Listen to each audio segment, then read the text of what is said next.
My stream should be live again. We're back. I'm just gonna put a tweet out that just says stream is back. That is literally like that one clip of Jerma where he was like, I didn't just turn off I didn't just hit the power button with my toe, did I? I'd be so mad. What is going on with the lightning Okay, today? I will quickly explain this one more time. Weather said clear skies. I'm gonna deafen so I can do this. All right, I'm gonna quickly explain what happened to people in my chat who aren't in TJ's stream right now and did not know. My dumbass just clean stepped on my surge protector and turned off the entire setup. So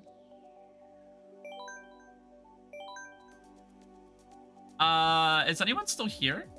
That's a mood? Okay, all right. I hope not too many people left. I hope not too many people left. What track are we on? Wario. Wait, no, we're doing. I mean, it can be either. Wario it can be either or. We can go back to Animal Crossing if need to. Yeah, I guess it can be either. It could be either, but I'm gonna vote Animal Crossing because I didn't play it. No, I literally just was continuing the order, but it's not super important. Okay, if not. I hope not too many people left stream. Did I? You do never know, Jeremiah. I guess. Stream is back online. I don't know if I did. It is seamlessly edited, yeah. Again? Okay, yeah. Again, it's literally not a problem. If anything, I was the one that messed up because I communicated the original plan, but then I didn't follow my own plan. So right, like, that's I'm gonna. Me. Either way, we're getting where we need to be. People in the call, I'm gonna enter mute dimension for a minute. All right. We are back. Hi, Kahi. I guess if you want to hear what the rest of them are up to, you can go to that stream for a minute, because I am currently in mute. Hell. Yeah, that was kind of a hilarious thing to happen in the last 2 minutes. I don't know. My brain is not... I'm not, like, tired so much as my brain is just not, like, normal function right now. Not necessarily a bad thing, I guess. I'm not zoned out. Zoned out is the wrong word. I know what dissociating is like. I'm not exactly, like, dissociating right now. We in the industry call this, mental illness? I don't know.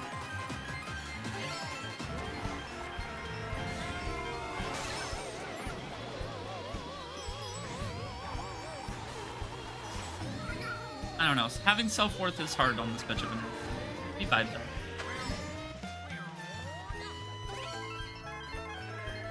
You can only wait it out? Only wait what out?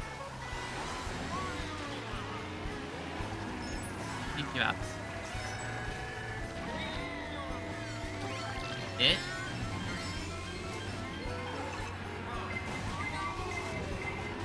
With like the clown? I don't want to wait it out. That movie's like not even like funny bad, it's just boring. Well, the new ones. The ones with Tim Curry are funny bad. And even I don't even think it's because of Tim Curry entirely, because he's like the unironic best part about it.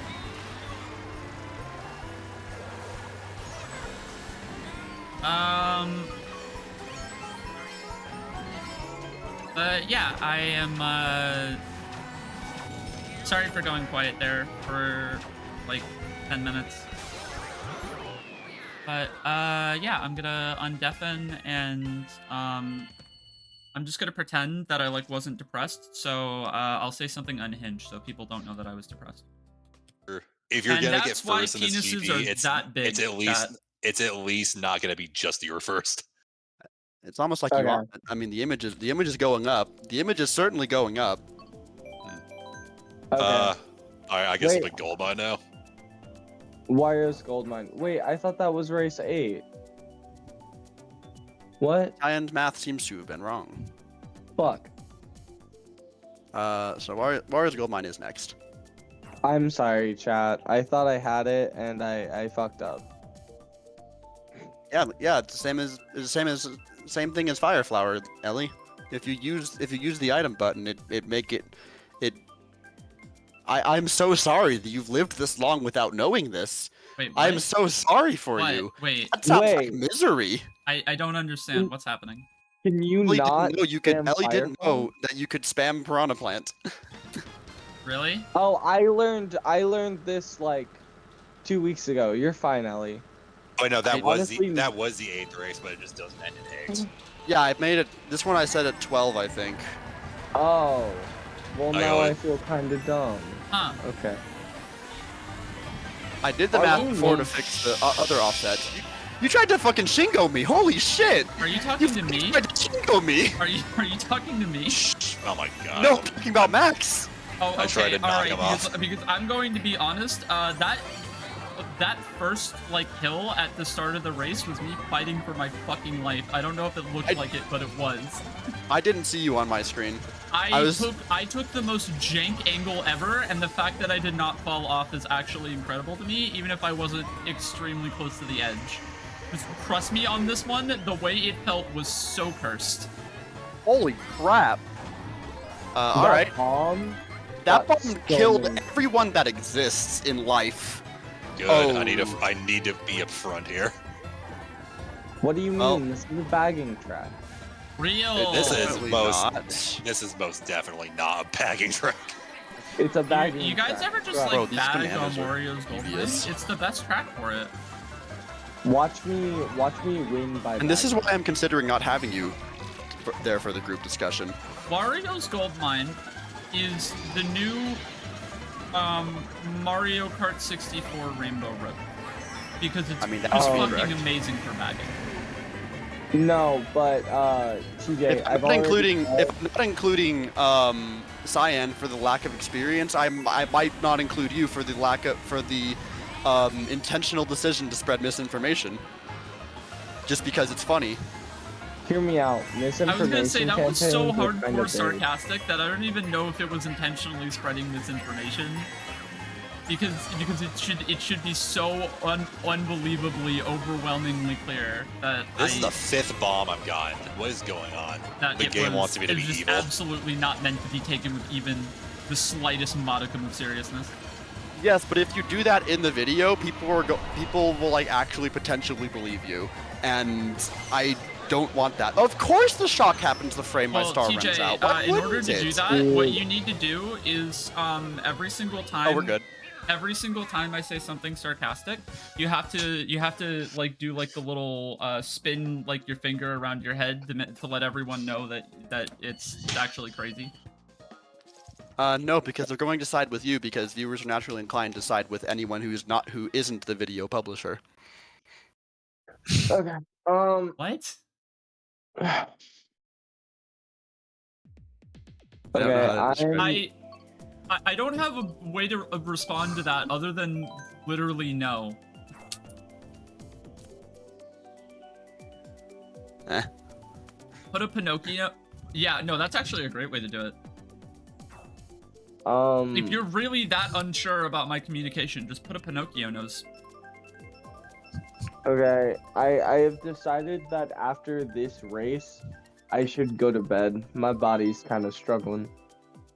All right. I know Okay. it's like, I know it's only 2 more races till the end of the cup, but like, my body I mean, needs sleep.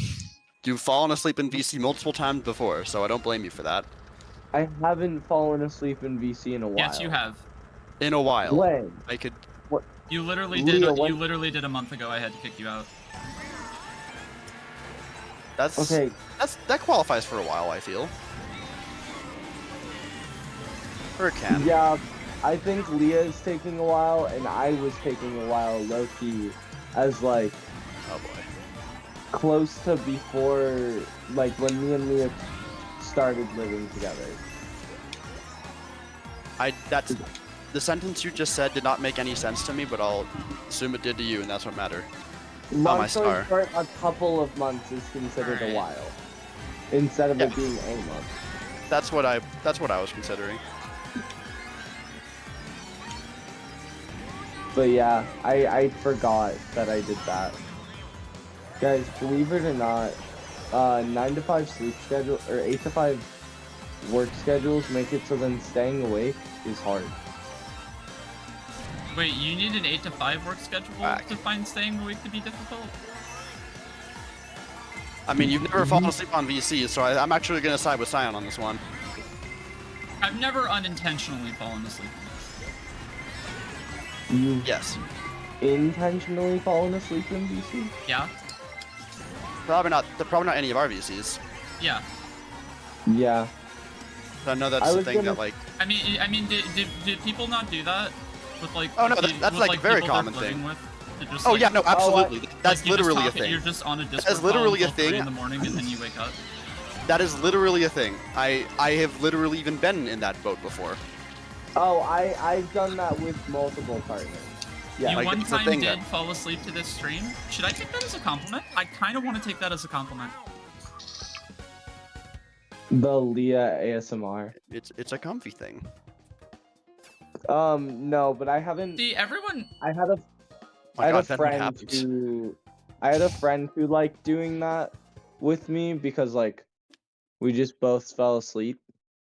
See, I don't know. I get worried when people always say I'm so unhinged because, like, the goal is comfy, and unhinged and comfy don't really go together, like, ever? Oh no. And that's why I always get concerned when everybody's like, Leah, you are unhinged as fuck. Yeah, It I'm honestly like, yeah, I depends know on that how my you wanna my be, sense yeah. of humor is definitely like very out there. You But can be I both. don't think I'm unhinged because, like, I mean this very sincerely. If I am off-putting in any way whatsoever with my jokes, then, like, I want to be told in a very serious way that, Oh, well, like, you have what I me for did that. was deeply uncomfortable and to stop. You absolutely have me for that. But no, you definitely err on both a lot. It depends on the crowd. I feel like your solo streams, those are relaxing as heck. I've enjoyed the hell out of any instance I've watched you play banjo. But like anytime you're in a group VC, I feel like you tend to bring the most air of chaos. And see, okay, TJ. It just depends on the energy that's in the room. I mean, because I'm kind of in a weird mood tonight. Like, can I just be like just brutally honest for a minute? Sure. Not in like a bad way or anything. Like, I've been a brutally lot honest of that is like me essentially. How do I put it? I feel like it's me playing a caricature of how I see myself more than it is like a completely accurate reflection of myself. In this you'd kind be of an PC incredible context, VTuber. because and not even in like a I want to create haha funny moment internet content way, and more in just like a friendship dynamic humor kind of way, because I genuinely like particularly in group VCs more than almost anywhere else. I don't believe not two shits. I don't believe like 2/3 of the shit that I say. I can tell. And I'm trying to make it extremely clear that that is the case. How do you fall asleep while actively talking? Sleep disorder. Maybe the funniest thing I have ever been told. I have been told by several people that I sleep talk, apparently. And I think the funniest thing I've ever said from sleep talk is Frank's Red Hot put it straight into my liquor. All right, and That's a banger fucking sentence. That's a banger I don't bar. like Frank's Red Hot, and I don't like liquor. You're still here? Yeah, no, I'm staying here. I was staying here to talk about the race and just like watch stream for a minute. But honestly, Leah, that's a banger bar if you could put it into a song. Like it'd go crazy. Put it into a song. Yeah. Oh, Let's fuck go. it. Oh no! Are you hearing this Not shit, Place chat? Warrior, fuck! Alright, anyway.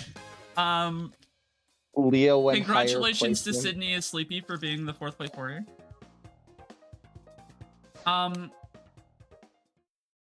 Anyway, Don't let her gaslight you. You deserved that third. I got Damn third. it! You let her gaslight you. I got third. TJ, I got third. Val, she TJ, was I got sleepy third. before the sleep disorder. Yes.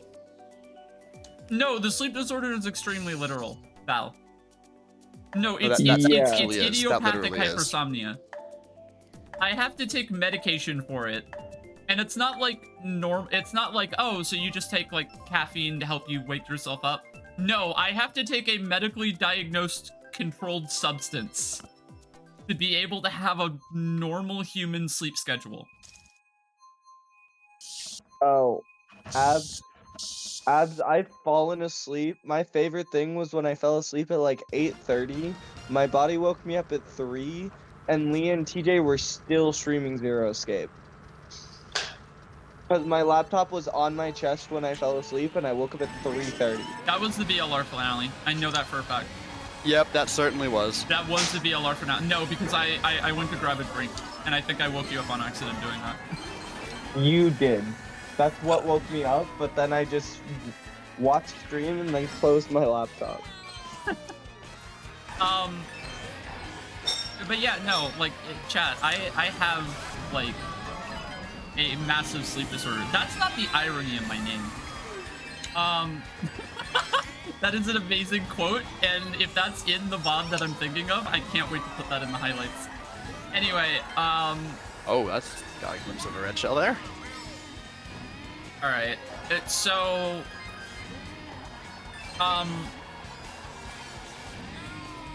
The irony of my tag is not, like, the reference to the fact that, like, I have, troubles with, like, staying awake. Like, that's, like, well, not even yeah, no, it's staying awake. Alright then. Oh, okay. No, the irony to my tag and why I find it so fucking funny is that, my tag for about, like, 4 or 5 years, like right when I started college until a little over a year ago when I changed it to the full Leah is sleepy, my tag was just sleepy. And I changed it to Leah is sleepy as a kind of joke that because my tag was sleepy and because I had the nickname Sleepy at places, I'm like, yeah, I'm sleepy. That's me. Oh my That's Leah God. is sleepy. I can't. Do I need to be quiet or? No, I remember when I first played in Smash. Your tag was like level 43 boss or some shit like that. Oh yeah, no, I was no, she doing just shit jokes posts with her. She just shit posts with her Smash tags. Yeah, no, I was doing shitpost tags for a couple weeks because I didn't like my old tag. What about Sleepy Pichu? Yeah, okay, I apologize. They were all variations on Sleepy. Sleepy Pichu was a tag I ran with for a little bit. Leah loves being sleepy and Pichu. Well, honestly, more Shy Guy now, but yeah. No, Yeah. Pichu is still like a top 3 comfort character. And Valid. Okay. Bye, friends. Hi, Cyan. Hi, Cyan. And like the best way I can try to put this is, but yeah, no, Abs actually got it right. So I've apparently told this before. Yeah, I ran with this for like 4 or 5 years before being diagnosed with hypersomnia. I mean, yeah, but like I don't think it's the crazy coincidence you think it is, because like it's clear that had a role in your life for like that role's not just going to go away. Like that is gonna be the role that Ben like left. Ben left. We still have 4 more tracks. He's still in the lobby. Might be a oh, he's back. Okay. Yeah. It was temporary thing. But yeah, no, I literally ran with the sleepy tag for years before learning that it wasn't a funny haha anymore. I mean, fair. But I feel like that's the equivalent of me having a tag related to my ADHD, like being like something about oblivious and not knowing I had ADHD. I feel like it's like, yes, obviously that's a trait that you exhibit just naturally, but the fact that it's connected to something is not that surprising. There tends to be a reason why things happen the way they do. That's my take from it anyway. Meanwhile, my tag is a Fossil Fighters reference. So true. So Yeah. fucking true. My tag is like a recollection of how I perceive myself. TJ's tag is kind of indicative of his sort of obliviousness that sort of catapulted him into internet spotlight. And you're I don't know how. and Ven, you're a fucking lizard. I don't. That is not at all what my. I don't know how TJ Henryoshi at all embodies that, but no, my tag just came from the fact that I need a name for my Yoshi, and I was currently at the time playing Fire Emblem Awakening, and also I was watching Luka Jin's playthrough of Ocarina of Time, and she had a gag where she would call one of the dogs Henry, and I was like, I like that name. That's what I'll name the Yoshi, and that's it. Honestly, I kind Thank of you. like how my tag turned out. Because, like, before, I was just using literal generic lizard stuff. Like, I think one of them was Komodo X or some shit like that. It was I fucking remember lame. that. I fucking remember that tag. I remember That that was tag, and you so- changed it. You changed it so fast. I don't. I did. I legitimately. I knew you like, was that I tag had, for I a think I had to while. be told that you ran with that for longer than I thought you did initially, because I think you Oh, yeah. changed that tag like 2 weeks after we met. Yeah. Oh yeah, no, it you was, used it for a long time when I knew you. I did use it for a bit just because I literally couldn't think of anything, but Venator kind of rolls off the tongue better, and it just is better. Oh yeah, for sure. You chose a banger when you were like 12. Yeah, I've basically. See, here's the thing. I guess I'm happy in the sense that I don't think I'm ever gonna change my tag again. Relatively, I mean, or like I physically can't. like rebrand my online presence, I guess. Sydney, can I go off of one ramp without you red shilling me, please? I like. Damn, harsh. I finally landed. It just took me a while to actually land with the online tag. I just had to iterate on it, I guess. Something summoning salt joke. No reaction. This makes me sad. I had some weird fucking tags, like when I was a kid. Partially because I was like, they were like weirdly more masculine than you might expect because transgender and like just like literal millisecond I hit puberty, so like dysphoria actually started hitting and I didn't know what it was. So I had like weird ones when I was a kid. Like I had zombie assassin where I just like spelled it wrong.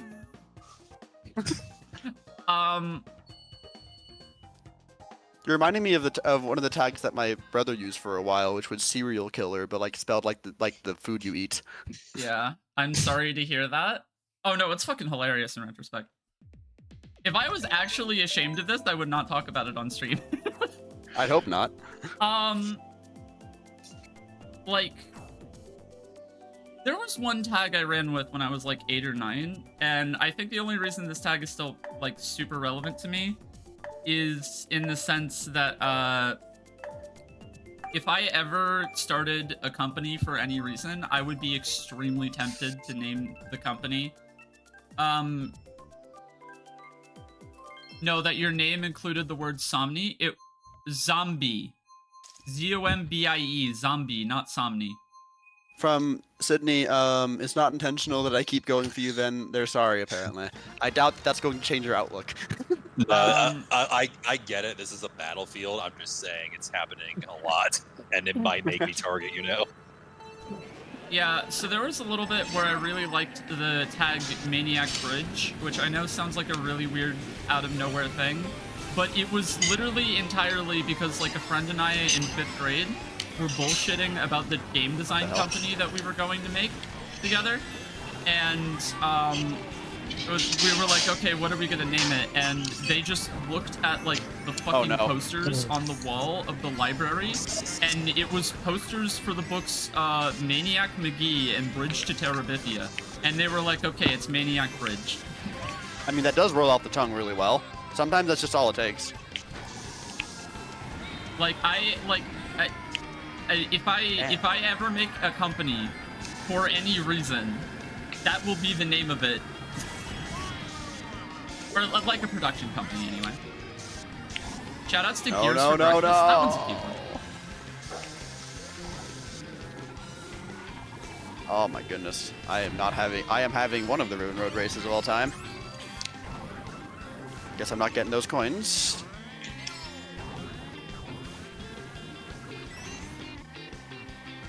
That token? This is weirdly turning into one of the like. This is turning into one of the like solo Monday vibe ones. I'm kind of realizing. No, no, no, no, no, no! We My know God, you're in a I'm having the literal worst. pyramid scheme. I'm having the worst race on this track I've. Damn. That's how I can really tell what I'm getting myself into. I'm in one of my weird just be. What do you mean? I had the shock. How? Skill issue? I like how I dodged and I'm still not going to win this race.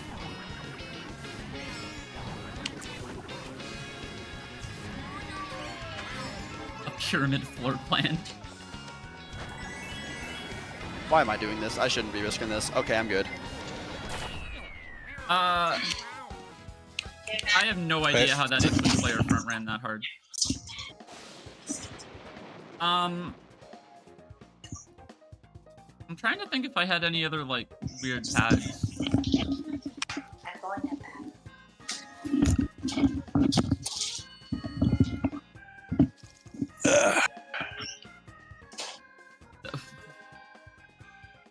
What? What the fuck was that? Wait. A very annoyed side from background noise, I'm guessing. No, TJ, you missed it. You missed it. What Oh my God. What are we talking about? What is she talking alright. about? Don't bring me into this. No, TJ, I'm bringing you into this. No. How many was it? Okay. It was What is she cooking? 1, 2, 3, 4, 5. Oh my God, it was 6. Oh my God, it was 1 off. It was 1 off from 777. What? It was 1 off from 777. It's 677. Okay. Right now, there is a 6-way tie for 7th place, and they all have 7 points. Oh, that's funny. I see 5 sevens. I think one of them disconnected or quit. But Not my- I saved the clip on my Switch. There were 6 sevens. Okay. 6 I'm not people particularly in 7th place with 7 points. If The there vast was, majority of them were CPUs. I don't care. If there was one more, that would have been a sign. I don't know what sign, but honestly, it kind of is a sign already.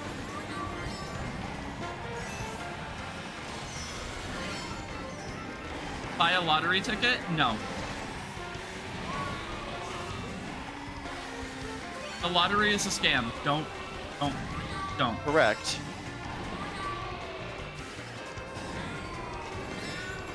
I'm discovering lines I didn't even know existed today. It's a sign you need to pet the plushie.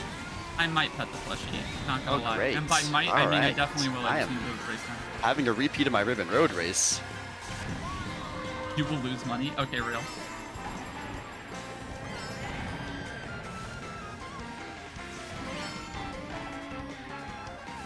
Honestly, just because I'm in like the weird mood and I'm already just like talking about random shit anyway. After we're done with this cup, you're heading out after this cup, right, Teej? Yeah, that's the plan. Okay. Like, it genuinely, chat, like, just, I don't know. I'm in a weird, like, AMA mood. I don't know how to put it. I feel too small to be able to say AMA and not sound like an asshole, but I'm gonna do it anyway. Oh, well, Venator? I feel There's a like you blue should only comment, say so you might have a AMA if you chance. have, like, more than 1,000 followers on a platform. And I do not have more than 1,000 followers on a platform. I'm doing it anyway, though.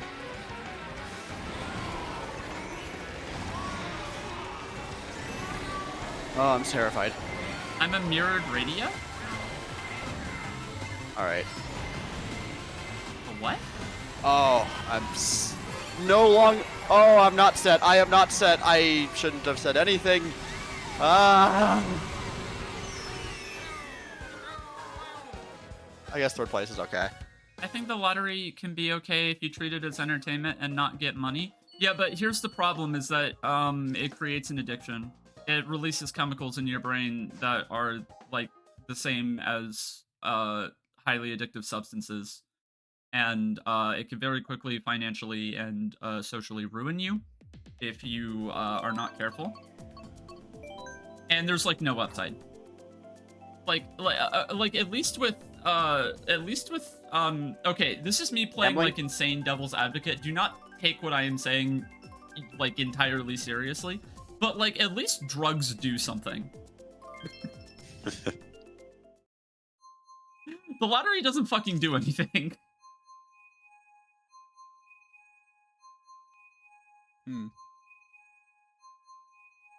It gives you false hope. That's probably worse than doing nothing, honestly. Yeah, and that's where the addictive chemicals come in. The false hope is it building an addiction to you because it is designed in every way and shape and form to get you coming back to it, because that's how they make money off of it. It is literally just like preying on like people's weaknesses. Well, I thought you were gonna say this, but I guess but I guess you weren't, so I guess I will. Probably not good advice, but I feel like it's also more comparable to. I feel like it's also worth comparing to just regular type of gambling, where you like actually go to like a casino and stuff. As I'm saying this as someone who has a brother who lives in Reno. At the very least, like, as long as like you can at least like frame something like casino gambling as something that you do for special occasions with friends. Yeah, you could, and I know that that's how. And whether that's correct or not is. Well, I see. Here's the thing: is that I would say that that's how my family treated it, but like, there are multiple members of my family with a history of gambling addiction, so that's not like. Sure. That's not something that I like from personal experience can agree with. Because like Fair I know enough. where it leads. I literally watched where it leads. Fair enough. And but I feel like there's, I mean, yeah, we're speaking from each from where we have our own experience, and in the case of my brother, I feel like he's very healthy about it. I'm really happy because yeah, it's hard to be healthy about it, and I hope it stays that way. Yeah. No, I think the only type of gambling that I don't like have an unbelievable core distaste of is There's a lot of flowers at the end, yeah. is like table games. So like cards. Yeah, that's what he tends to do. Poker, things like that. But even then, I don't like it. I don't blame I you. like the game and the game design. I don't like the money getting involved and the addiction it can create. Yeah. And, Honestly, and poker by itself the lottery is just paper slots. I think that's what people don't understand. They're literally designed exactly like slot machines, or rather, slot machines are designed like lottery tickets. Yep. Yeah. What about PvE gambling? I don't know what you mean by that. That's just literally man versus machine, and people do that. They do. If you enjoy it, then I'm by all Loot means. boxes, But like, yeah, that's gambling. See, it definitely can be, yeah. gambling is incredibly entertaining when it's not real money. I love gambling the millisecond real money is taken away from it. We got into some serious shit at the end here, didn't we?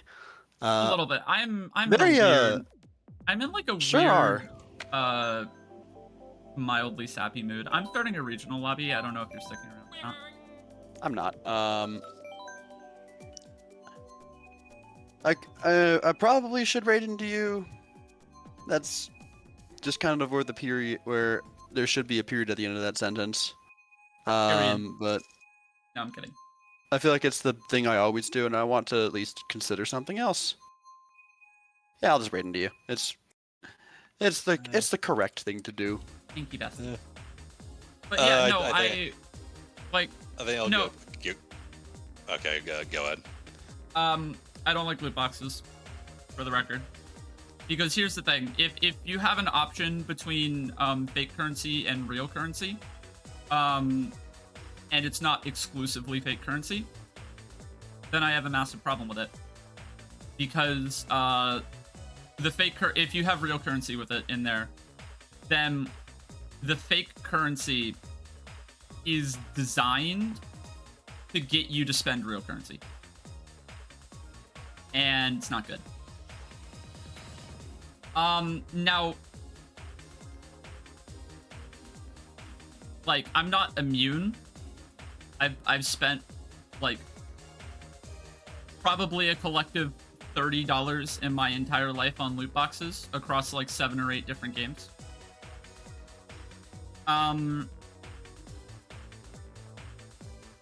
So like I can't come from like a true purist I never did it position, because that's a fucking lie. But yeah, they're bad. They're very bad. And they're only even... The only argument you could possibly have is your game is free to play, and even then that's not a good argument. Yeah. Whenever I hear loot boxes, I just think of Overwatch, because that's the only game I've ever played that had loot boxes. Doesn't even have loot boxes anymore, and the new system is worse. So the new system is way worse, which is the funny thing. Which is like genuinely impressive. Ben, have you played TF2? No. Okay, Ben has not played TF2. By the way, that's where some of the loot boxes that I've opened have been from, is TF2. Yeah, I've never had like a gaming PC that could run like fucking anything. I just, like, right now, my computer's a 6-year-old laptop that I still had from college. Okay, I'm gonna read long chat message, and then I'm gonna have a thought on TF2, and I guess Valve real quick. Thank you for the Fighting Polygon Team! Blue last.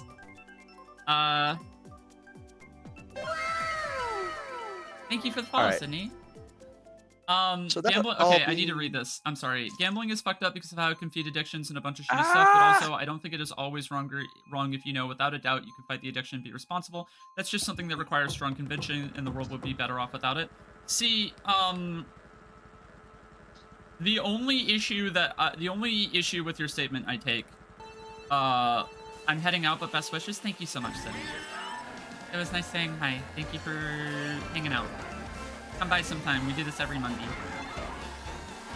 And if it weren't a holiday week, I stream other stuff as well, and I'm less intense.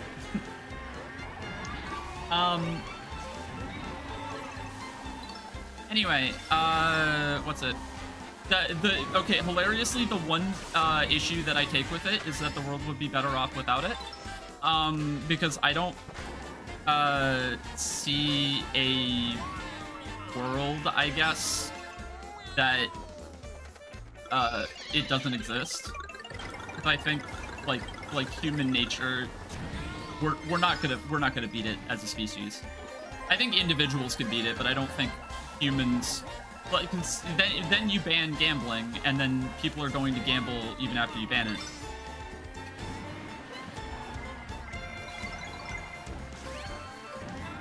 And it's not like banning guns. The person that gets hurt from a gambling addiction is the person with the gambling addiction, and not like other people. Not necessarily. I mean, there are plenty of people who will just straight up steal money from like their family and shit to feed their gambling addiction. Okay, yes, but the person that is hurt the most is the person with the gambling addiction. And like 99.9% of the time.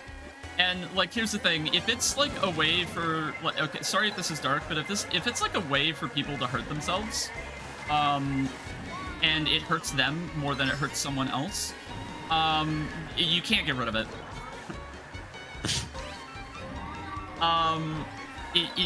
You literally can't. It will not disappear.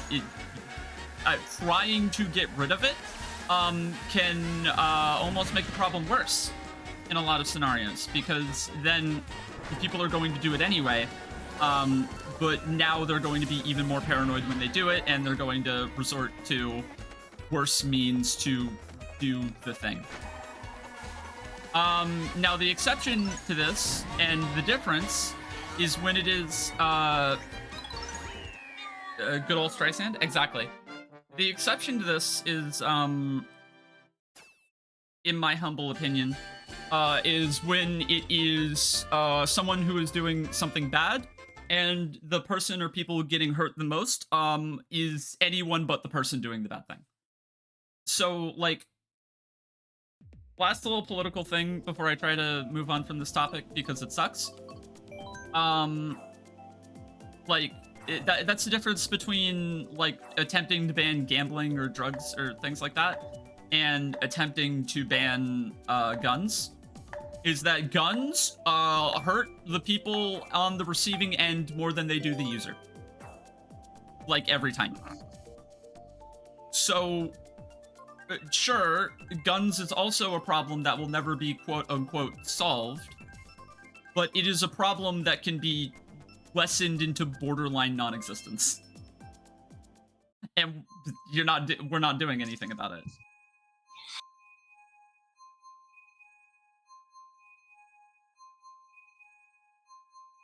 But yeah, no, gambling is not a problem that first and foremost harms others. So, it really sincerely comes down to helping the individual and not helping the group.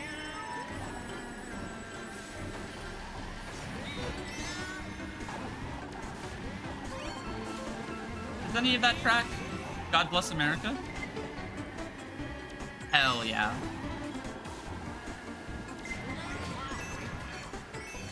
If I die of gun violence, just know that it was fucking badass.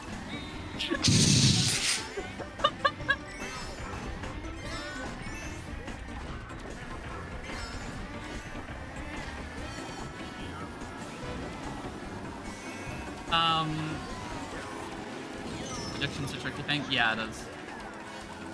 It really is. And at the very least, with... Yeah, we're not gonna hang on the addiction topic after this. I just really want to quickly say the reason any of that happened, I guess, in the first place is that compared to other topics, this is one that I have watched firsthand, like, more than other people. Not the most, probably not by far, but, like, anyway. He wants to legalize open carrying? Hilarious.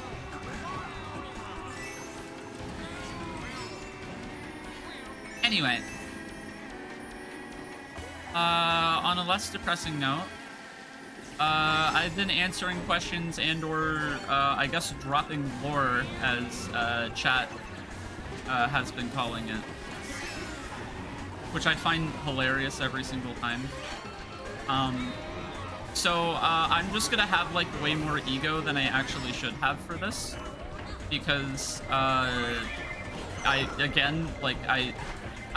have, like, this weird thing that I should have, like, a minimum following size before I don't sound like an asshole saying this.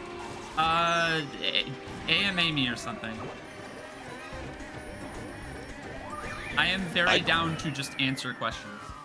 I don't really see how it's an asshole thing with, like, not a lot of people, because it's just asking people to ask you questions. Visiting Michigan soon? Okay, so I'm not going to be super in-depth about my immediate travel plans out of, you know, thought. Oh my god, how do I vote between these three? What the fuck? I'm gonna pick New York, but god, please don't hit random. So yeah, I'm not gonna be super specific live on stream for my own personal health. But yeah, the reason that this is almost certainly the only stream this week, if there's a Sunday stream, it's because I found time somehow. Yeah, the only reason this is a stream, I will be flying out tomorrow. I will very briefly be in Michigan, where my parents live, but then I'm going to be visiting other family a couple states away. I'm just not gonna say what state because I don't feel like doing that here. And then I am going to be spending like the holiday towards the second half of December. I will be in Michigan for a little bit.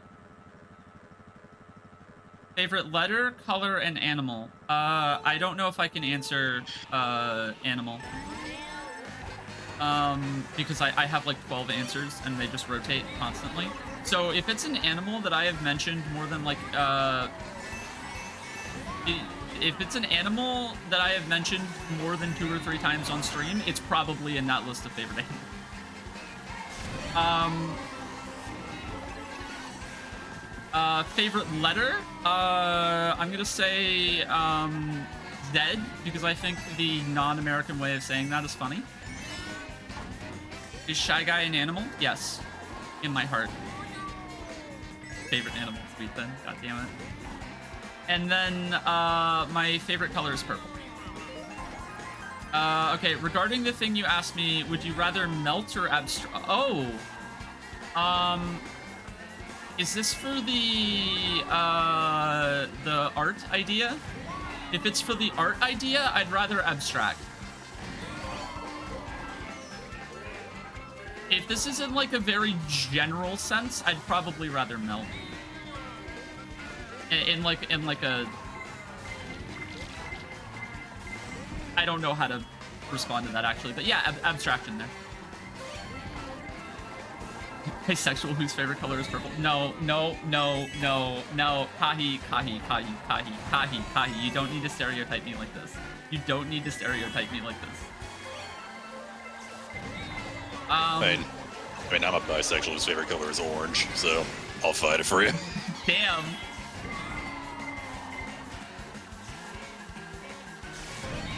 Okay, I have a couple questions before I get to that one, or just thoughts. Anyway, yes, abstract for that thing, or sorry, abstraction for that, not abstract person. Val, just to very quickly elaborate on your comment because of living in Michigan, I have been in Michigan literally every single year of my life for, at bare minimum, family reunions in the summer. But a ton of my family is from Michigan. I probably, like, at least a third, if not more of them still live there. But everyone on my mom's side and some people on my dad's side either grew up or live in Michigan. So I've just been there all the time. It's one of my favorite states. I love the weather. I love the people. It's like the most left-leaning, quote-unquote, red state I've ever seen. I have no idea how people are in Michigan for like 10 minutes and think it's a red state. I have no idea. And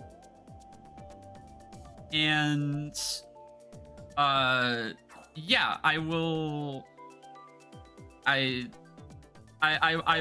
be in Michigan. Michigan is cool. Okay, top 3-ish favorite colors. I'm gonna get stereotyped. I can't answer that. I'm gonna get stereotyped.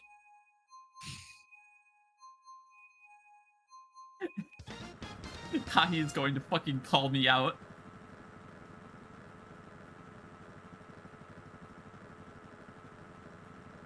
Top 3 favorite songs? I don't think I have a top 3 favorite songs. I have top 2 favorite albums, but I don't know if I have top 3 favorite songs. My 2 favorite albums are Discovery by Daft Punk and Doppelganger by the Fall of Troy. They're also kind of completely different genres entirely.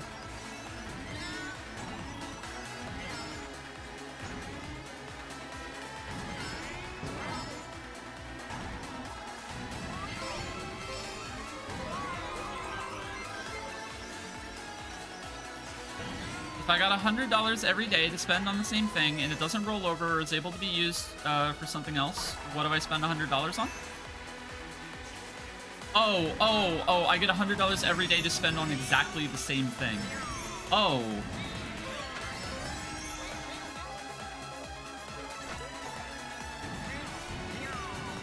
No, this question rules. I love stupid questions like this. But I have to use it on nothing but the same thing.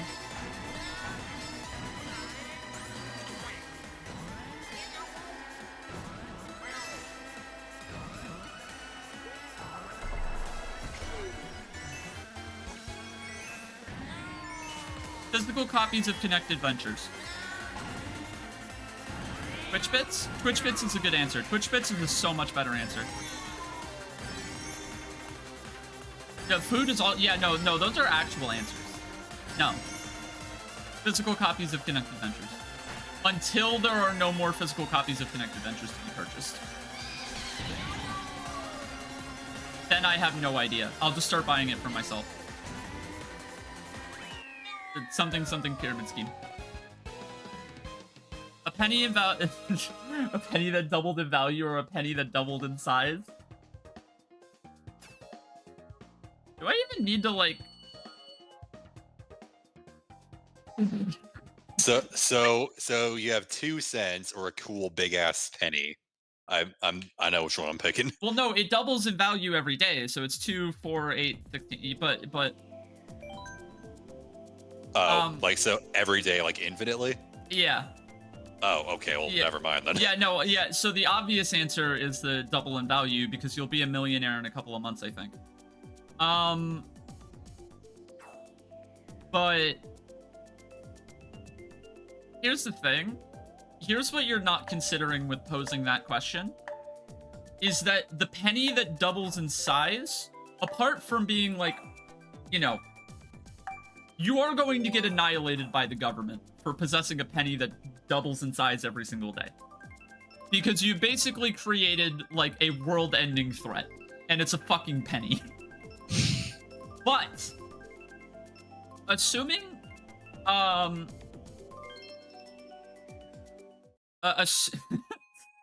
assuming it doesn't end the world, and you can control this somehow, these are both infinite money glitches.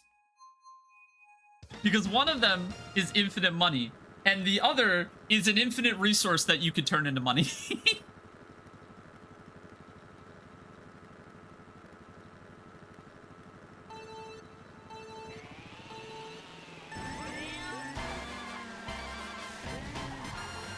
It's just that one of them is significantly faster and safer than the other one.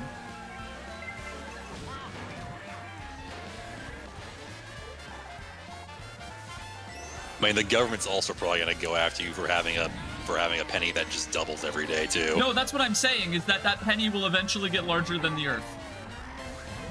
No. No, I was mean like the other one. Where it doubles your money every day and you start from a penny. I mean, yeah, the government will try to kill you there too. But like your worst outcome from that is like a courtroom in jail. Your worst outcome from the penny doubling in size every day is that everyone you know and love are probably going to be dead in a couple of months. Because that penny is going to fucking send the Earth into the sun. It is going to consume worlds.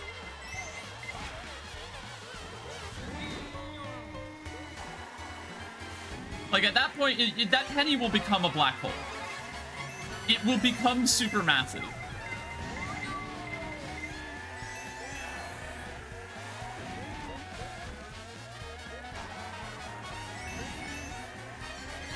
The density never changes?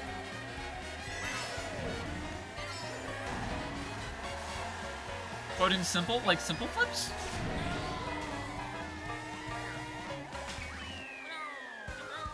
Okay, I mean, go for it. All right. I feel, I did get asked a question. Assuming I play every Sonic game ever created, where would I play Sonic Spinball? Oh, I mean, that would be like, that's like a stream idea. And, like, yeah, I stream from my room. Right now, anyway. But I see no reason to change it in the immediate future. Because I sound good, I look and sound good enough. Not like, you know, like amazing, perfect quality, whatever, but good enough. And this is a hobby right now and not a job. Remember to remove plushies. Thank you. Oh my god, I fell. Damn.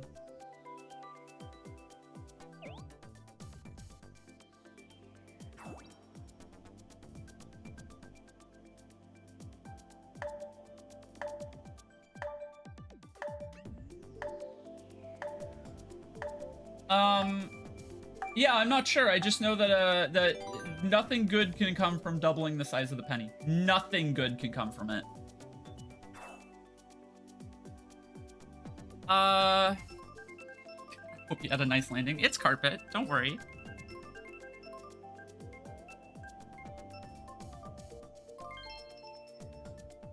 Oh my god, I was talking about something. Where was I going? I had a thought. Oh yeah, it was about the just streaming in general. I'm still very much in like the this hobby is amazing, aha, unless of just what's it? Like if streams ever take off in a way where I have more than like my average fluctuates anywhere from like 5 to 15. And, how likely is it I'd be a slime? Slime would be 3rd or 4th choice. Yo, what's up, Charlie? Anyway.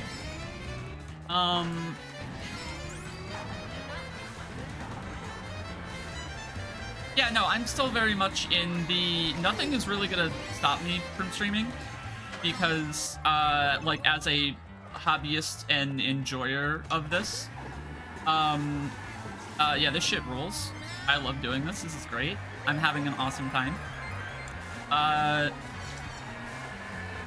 I am definitely in like the aha unless of I feel like putting like just enough effort in that if I don't know, hit the algorithm, is that the way to phrase it? I feel weird like trying to figure out how that would actually work. Like, I would stream full-time.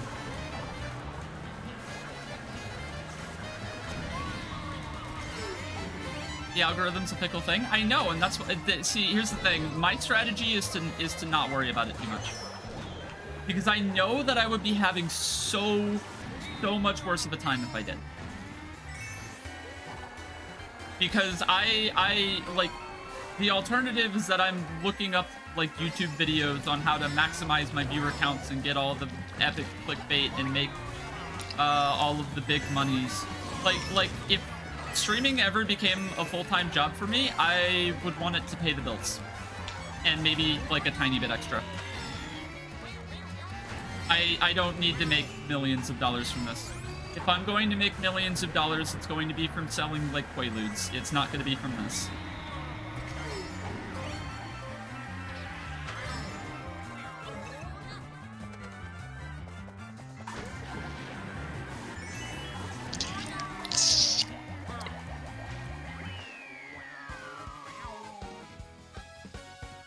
The thing about streaming is that even getting to the able to live off it point is hard. Well, like a lot of the successful streamer, entertainer type people also have presences in like long-term content creation in the form of like YouTube. Whether it's as simple as highlight the stream to entirely separate, you know, I guess digestible at any time content. And I don't have a lot of that. And what I've done of it, I really enjoyed. I just don't have a lot of it because it is a lot more difficult because I am very hard on myself. In a way that I am not hard on myself with streaming, and not in a way where I'm like, oh my god, I need to maximize the viewers, I need to get all the views. No, I don't think the Mario Kart Monday moments has broken 50 views. And I'm vibes as fuck. I think that video ruled. Yeah, it's at 39 views right now.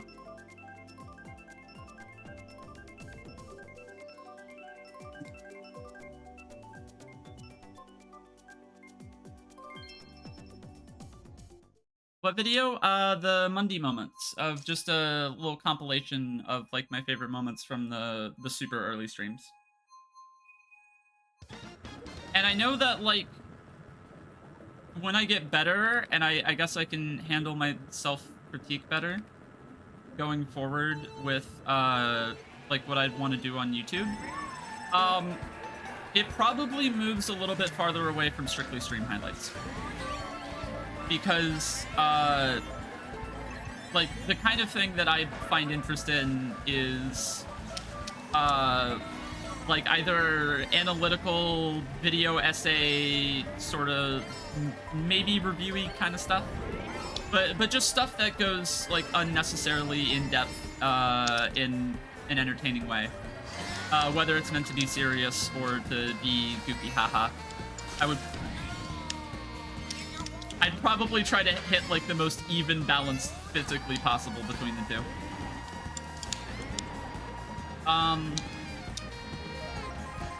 Or just like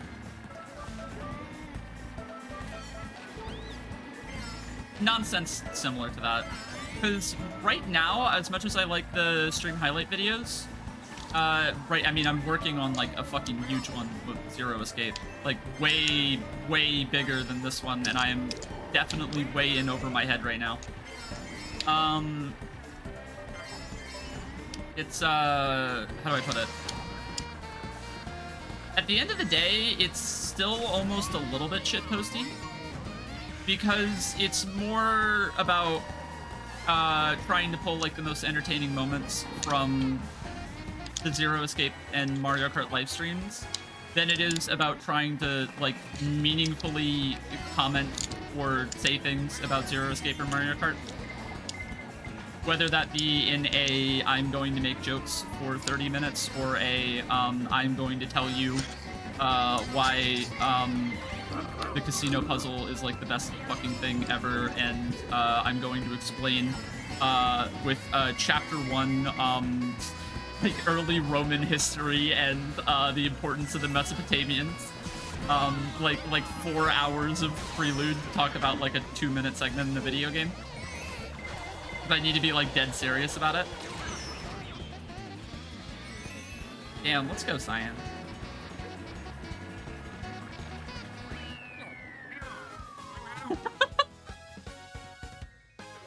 The fake Cyan. I am Is there a fake sign in there? Zero Escape. It would be very in line with Zero Escape to be like, all right, so I'm going to talk about this one very specific puzzle room in 999. Part 1, Ancient Egypt.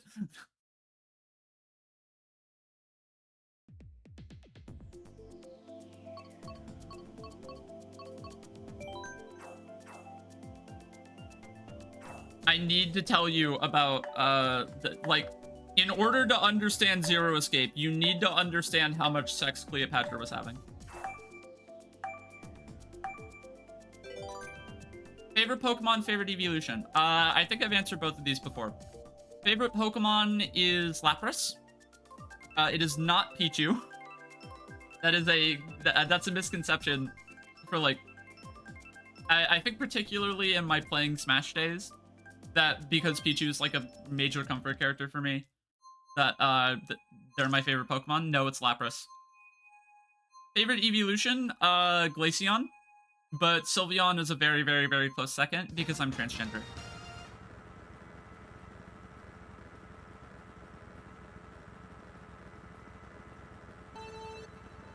True, true.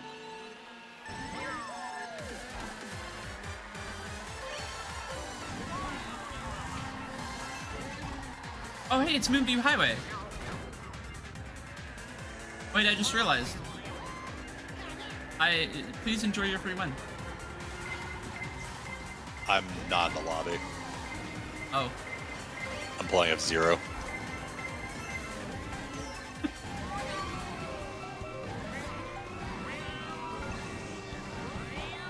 If you ever wanted proof live on stream that Mario Kart is more a vehicle to be with people for me at this point than it is strictly, like, entirely on the gameplay alone, that should be the proof right there.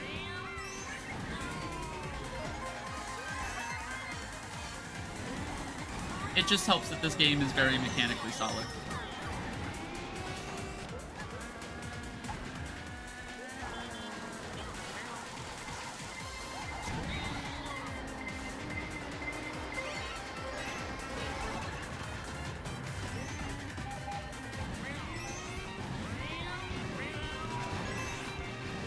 Least favorite Pokemon? Oh.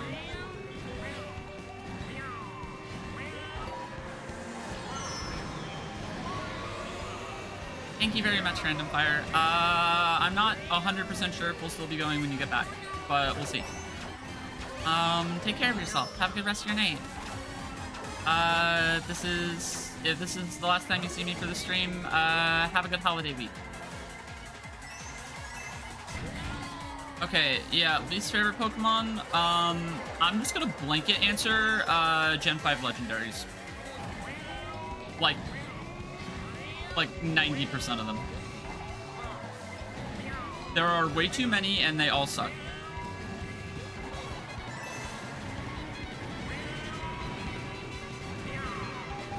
Even Miku, that's one of the two good ones. I like Miku, I like Victini, that's it. Is it mythical? I still don't meaningfully understand the difference. Can you catch more than one of it?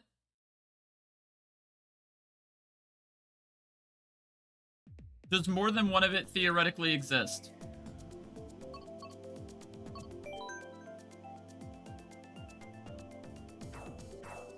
Because basically how my brain categorizes a Pokemon as legendary is, I mean, sure, when you factor in multiplayer and stuff like that,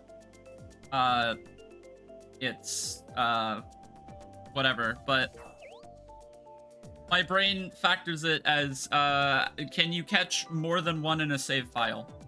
And if the answer is no, then it's legendary.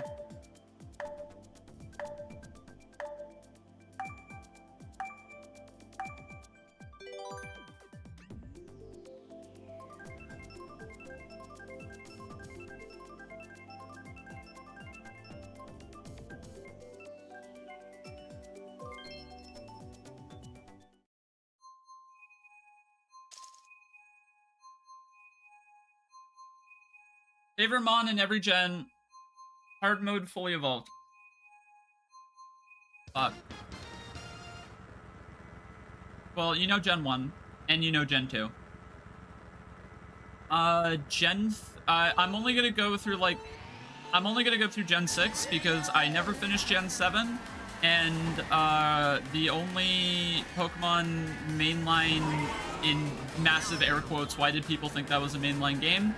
That I played after the fact was Pokemon Legends Arceus, which is not a mainline Pokemon game, fight me. It is a spin-off. But yeah, I'll do Gens 1 through 6, because that is what I am pretty familiar with. So yeah, Gen 1 Lapras, Gen 2 Pichu. Gen 3 is weirdly like the hardest one.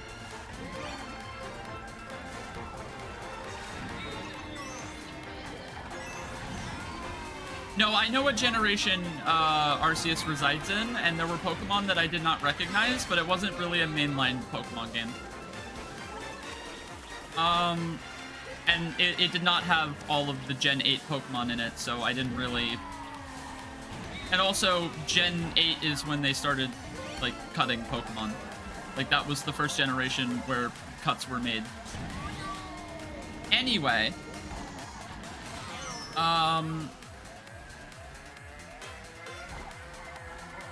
Gen 3. I'm not crazy about Gen 3 either. I'm trying to remember, like, what's, like, super, like, incredible from Gen 3, I guess. Like, there's some Pokemon here and there that I remember and I kind of enjoy. I like Seviper a lot.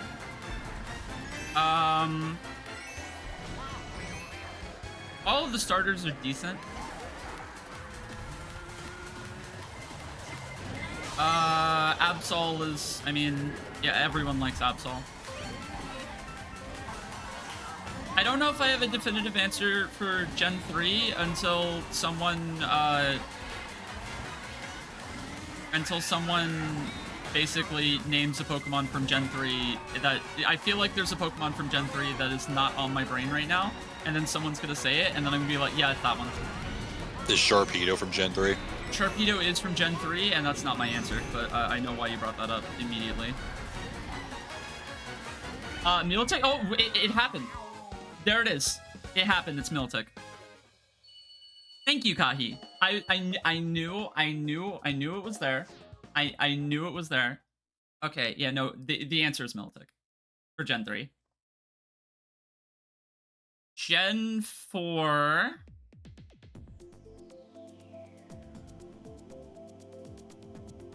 See, and this one's hard because Gen 4 is like my baby. Gen 4 is my child.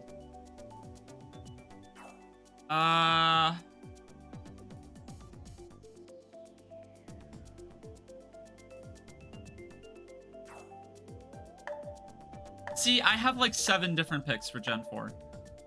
So I'm just gonna throw out one, and then if for whatever reason this question gets asked again later on, and I change my answer, just understand that it's because it's on equal footing and Gen 4 fucking rules. People give the Starly line so much shit, and I will never understand them for it. I love Starly, I love Staravia, I love Staraptor. It's the best early bird. It's the best early bird. I love them so much. Honorable mention to basically every legendary, especially Dialga, Rotom, and Shaman. But I mean, they're all really good. I guess the people I surround myself with do not like Staraptor. I do not understand. It's honorable mention to the Weasel line. Love Weasel, love Floatzel.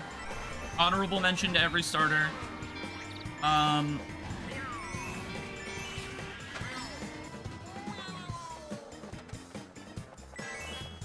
Honorable mention to Porygon Z.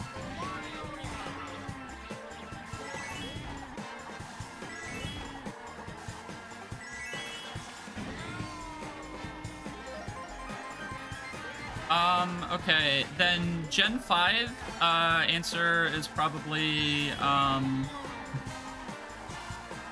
honorable mention to Glaceon, holy fuck. That's also Gen 4. Okay, Gen 5, make fun of me, all you want. It's the Vanillish line.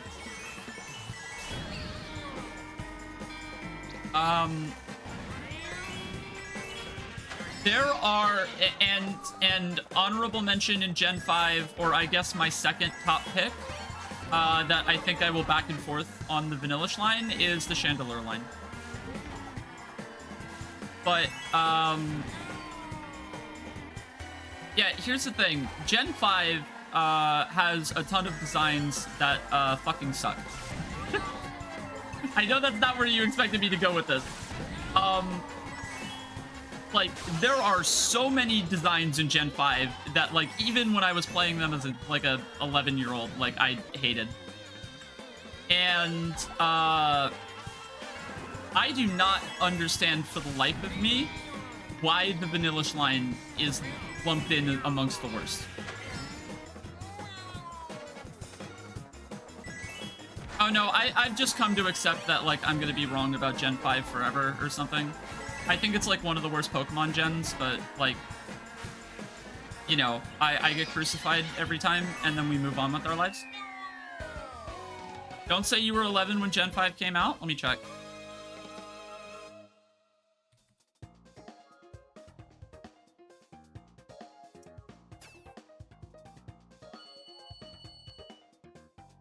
Oh, I'm sorry, Kahi. I wasn't 11 when Gen 5 came out.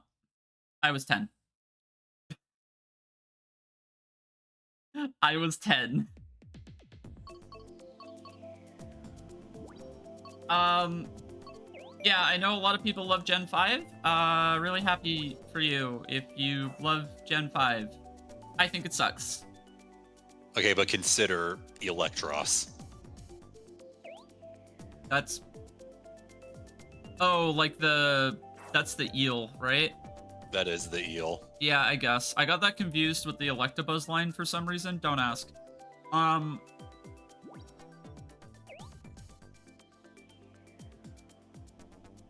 Gen 6, final generation, I guess. Another banger in terms of Pokemon designs.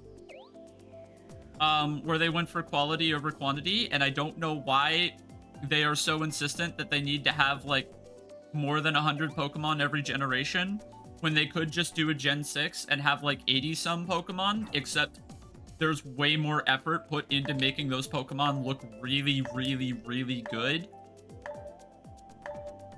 But I'm a bit of a normie, and my pick is the whole Hone Edge line, all three of them.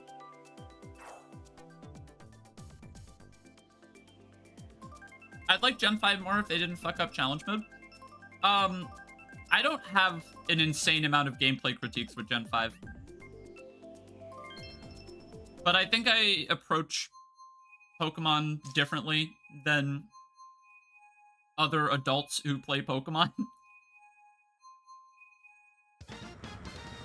You didn't expect 3 edgelord answers?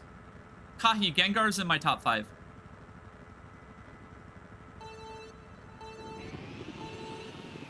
Skiddo's a good one. I like Skiddo a lot. And Go-Goat. Yeah, but Gengar is silly. Gengar literally feeds off of your misery.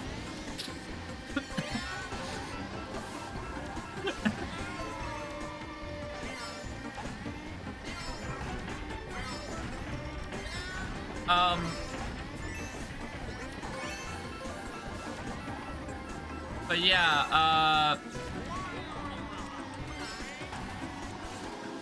consider that Gengar is a lesbian ally? Correct. But yeah, no, Gengar spamming Shadow Ball was what helped me beat the Elite Four for the first time ever in my original run of Pokemon Diamond. I love Gengar, I love Gengar, I love Gengar, I love Gengar, I love Gengar.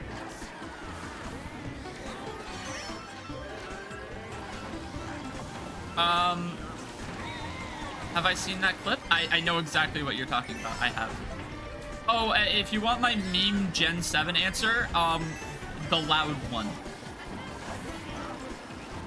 The one that is actually just a dude in a voice acting booth. No, that the loud word is Gen 3. No, I said Gen 7.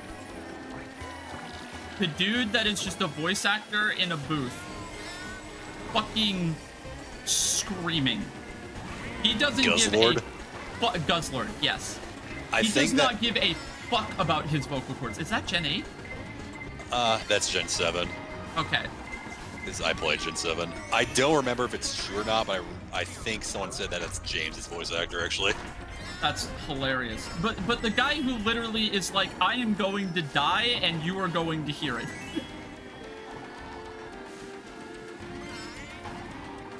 And then honorable mentions to Alolan Vulpix and Alolan Raichu. It's so funny to me how, like, the worst part of the Pikachu line by, like, a mile is Pikachu. I love Pichu with my soul. I love Raichu with my soul. I love Alolan Raichu with my soul. I fucking hate Pikachu. And I am so happy that Pikachu evolves by Thunderstone. So I never have to use him.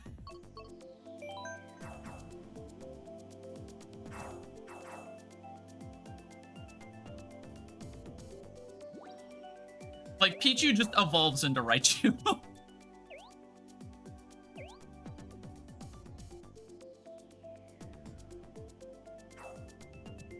I feel like I missed something in the chat that I was expecting to respond to. Oh, well, yeah, no, I was just saying in general that I approach Pokemon, the gameplay and the competitive aspects and everything, I've said a million times, I'll say again, just doesn't interest me. Because I find it, like, intensely overcomplicated, and in a way that's not fun to engage with. You can get a level 2 Raichu with relative ease. Yeah, you really can. Because you just breed a level 1 Pichu, max out your friendship without leveling it up, level it up, evolves into Pikachu, and then Thunderstone at level 2 Raichu. But, what's it?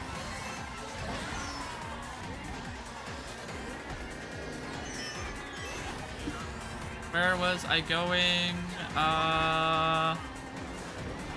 Oh yeah, no, Pokemon, I care a lot more about, like, I guess the experience of it. Like, I do love me some Pokemon turn-based combat, and exploration and story and game. But, I care about the game and not about the intricacies of the combat, I guess. Like, the moment Pokemon becomes more than complicated rock, paper, scissors is the point where it stops becoming fun in a gameplay sense. Yeah, I mean, I have you VIP'd for a reason. Like, VIPs are allowed to post this. I will check that out after stream.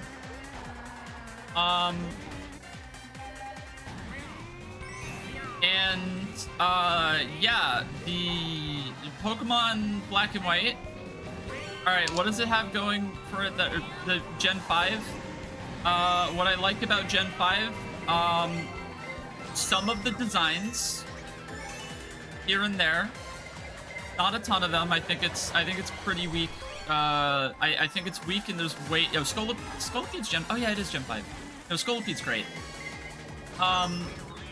I think they went for a quantity over quality approach, and a lot of the designs suffer because of it. But there are diamonds in the rough there. Yeah, I like the graphical presentation of it. I love the animated sprites in battles. They're more lively. They're the most lively thing that Pokemon ever put into combat for the rest of the franchise, and that's sad.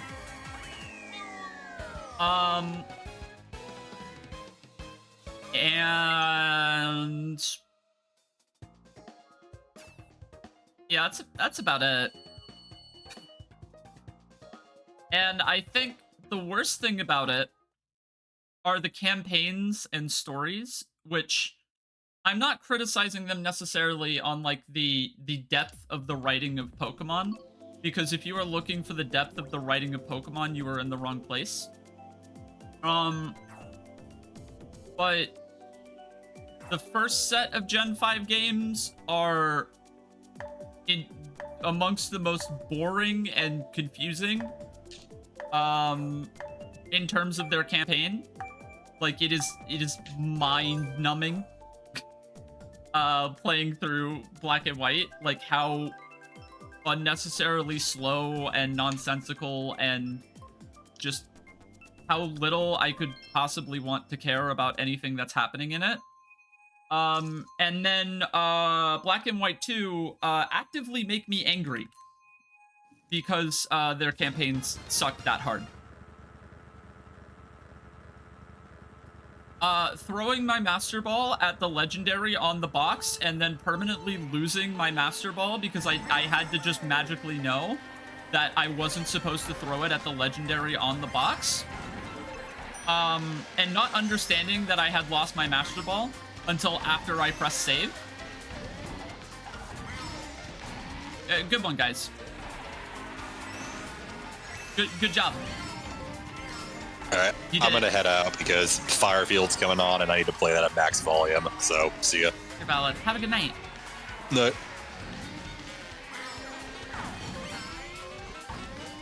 But yeah, it's, I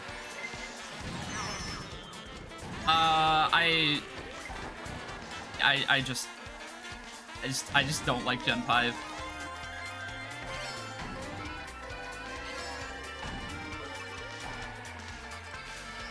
Oh no, I was skipping a lot of the dialogue at that point because I was so it wasn't reading comprehension. No, I read Aragon at like 7 because autism or something. No, it was genuinely that I was so, like, done with like anything that I was just like speed running the fucking text boxes.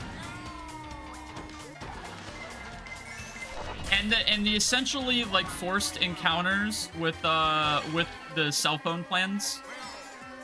The cell phone plan legendaries, as I like to refer to them. The two that sucked, and then Verizon Wireless.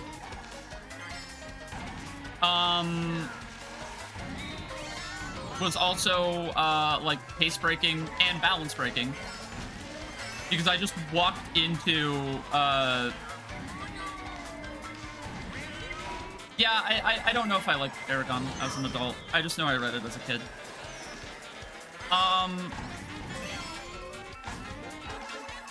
It's very pace and balance breaking because I walked into the Elite Four with like 4 legendaries, which felt wrong. It felt like I was committing a war crime and I hadn't even done anything.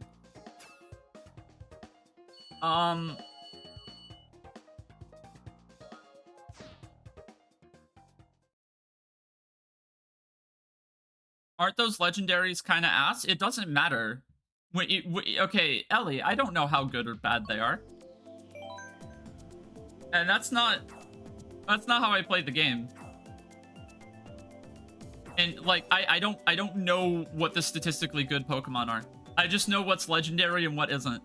And when you're a 12-year-old kid and you're handed a legendary Pokemon, you're gonna want to use that legendary because it's supposed to be valuable. And it was not valuable. It felt like the opposite of valuable. It felt like lame. All 3 of them. No, Verizon Wireless is the worst. Terrakion is probably the best one. I will give you that. I don't like any of them, but Terrakion is like the best one.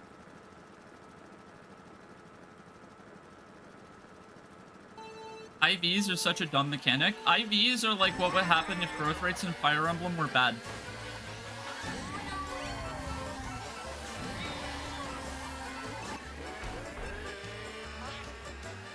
But at the same time, I'm not hardcore invested in making sure I have top IV Pokemon. I think the only Pokemon game where I ever cared a tiny bit about the IVs was when I, like every now and then I have like Pokemon Go stints, where I just boot it up, catch some Pokemon for a couple weeks, drop it for a bit.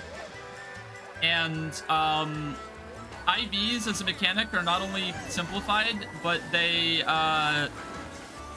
are much more manageable in Pokemon Go because there's a very easy and accurate way to check them, and you are catching so many Pokemon anyway that it doesn't actually, like when the main gameplay loop is literally just catching Pokemon, it doesn't actually feel like work to get the Pokemon with the right eugenics.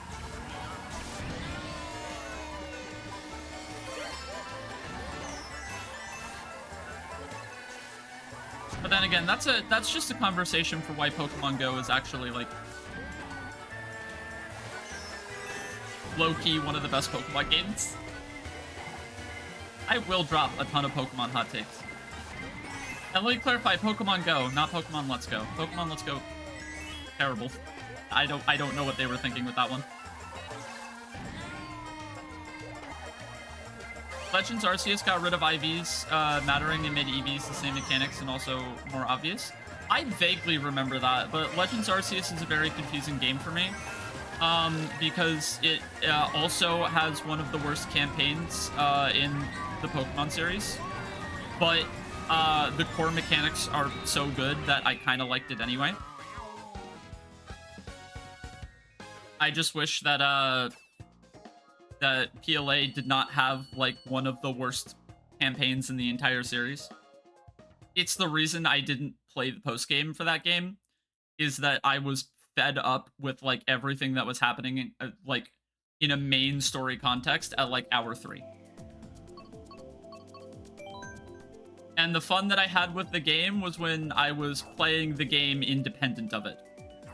Like catching Pokemon and exploring and seeing vistas, I guess.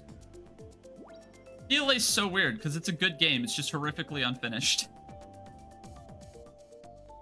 Sneasler, fucking hilarious meme Pokemon. I love it. It's a meme. It's such a meme. It's such a funny meme. That's what Sneasler is. It's pure meme Pokemon. I am leaving this lobby.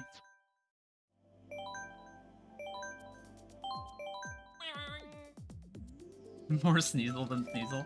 So true. Alright, it's just me and Blue High. It's just 1 inch me and Blue High.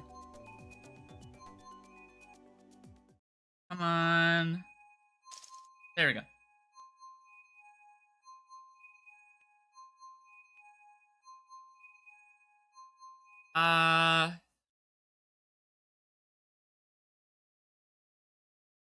Kanto has nothing to do but be cute at this point. Does anyone remember Gen 2? Does anyone remember Gen 2? Kanto is more than cute. Kanto is so much more than cute. Gen 2 is right there. Gen 4 remakes are right there. Well, yeah, the Gen 2 remakes in Gen 4.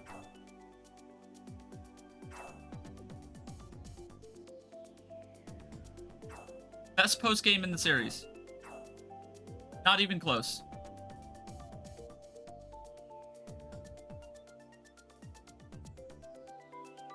I feel like Gen 2 is too easy, yeah, and that's why the post-game comes in. I'm not worried about Pokemon difficulty very much. Pokemon can be, like, literally the easiest game in the world, and as long as it's satisfying, I'm fine with it. Heart Gold was probably the least fun I had playing a Pokemon game. I am the exact opposite. My nostalgia picks are Pokemon Diamond as my favorite Pokemon for nostalgia. But I think if I'm like looking at them from my, I guess, more critical whatever lens, Soul Silver is like the best Pokemon game, I think.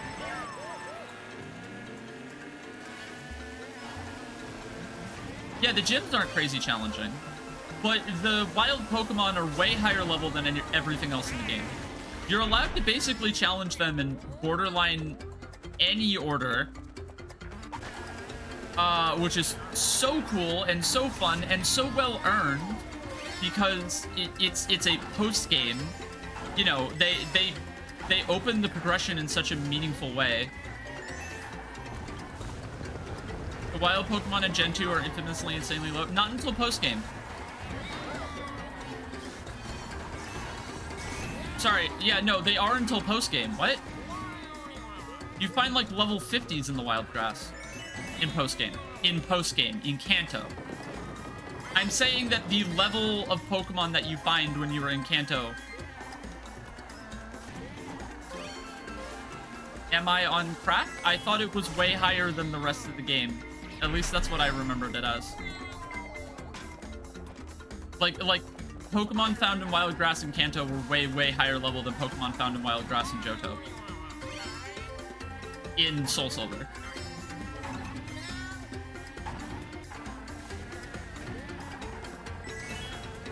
Their levels, like if you started in Kanto, I thought I was finding like level 50s, like the whole time.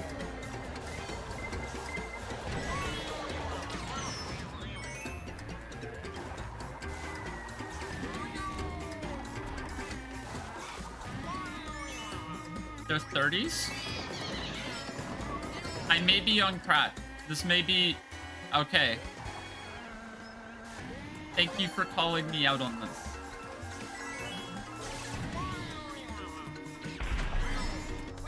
Regardless, challenge... Okay. Thank you for calling me out on that. Challenging the gym leaders in any order is, incredibly good.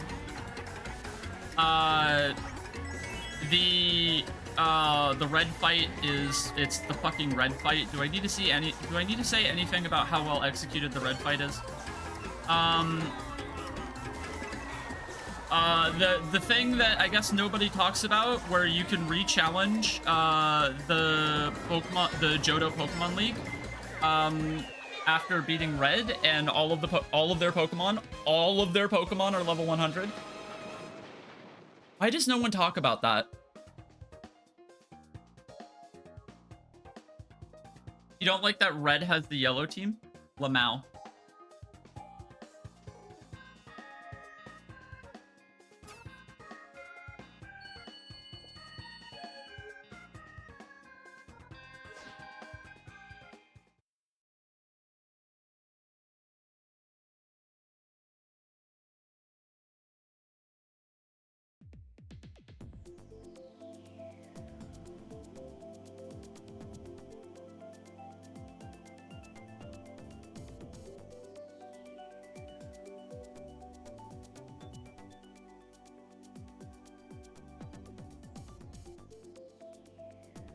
Oh no, Mike is fine. Sorry, I was looking at it.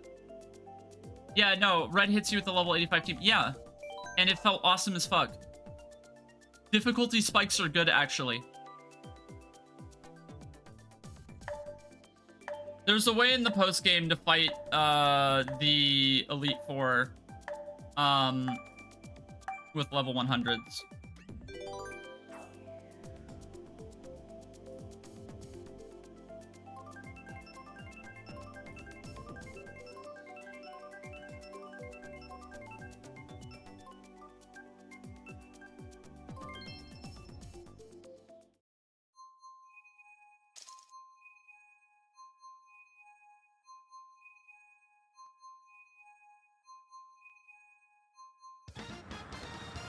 Source for that? My source is that I made it the fuck up. No,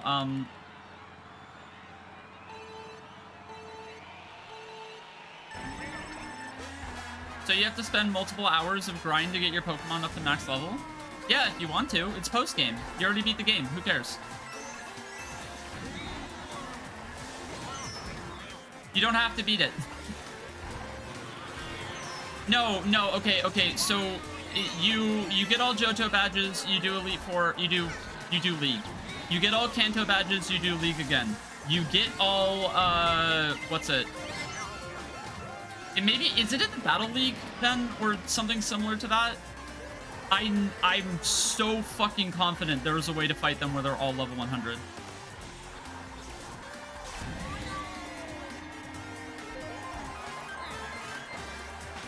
The battle facilities have set levels. Gen 2 had a battle tower. Maybe it was battle tower. I know that you did you effectively did 3 rounds, and round 3 was the level 100s.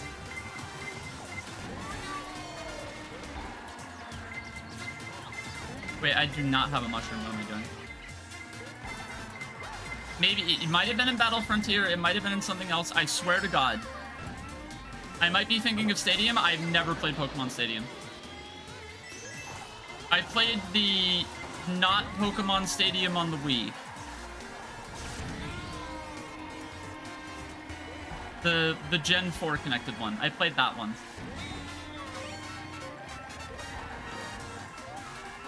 Coliseum? That sounds vaguely familiar.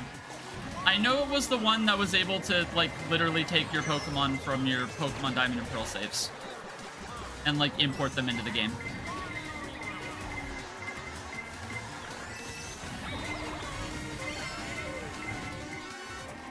But yeah, no, I've never played any of the Stadium games. Battle Revolution? Thank you. Okay, it's Battle Revolution. I played Battle Revolution. I have not played Coliseum 1 and 2.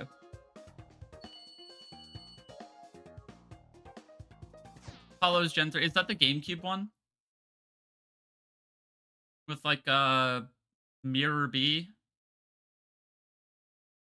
I feel like I should stop talking about Pokemon soon before I like continue to, I guess, just make shit up.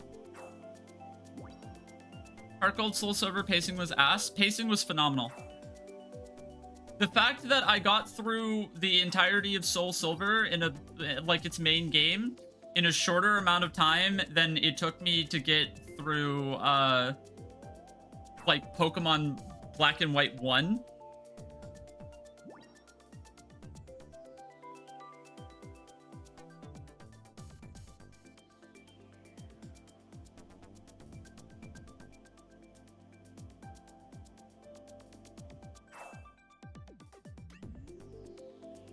I do not think Ludicolo is in the top 6 grass types. But he's a lad. I love him. He's great.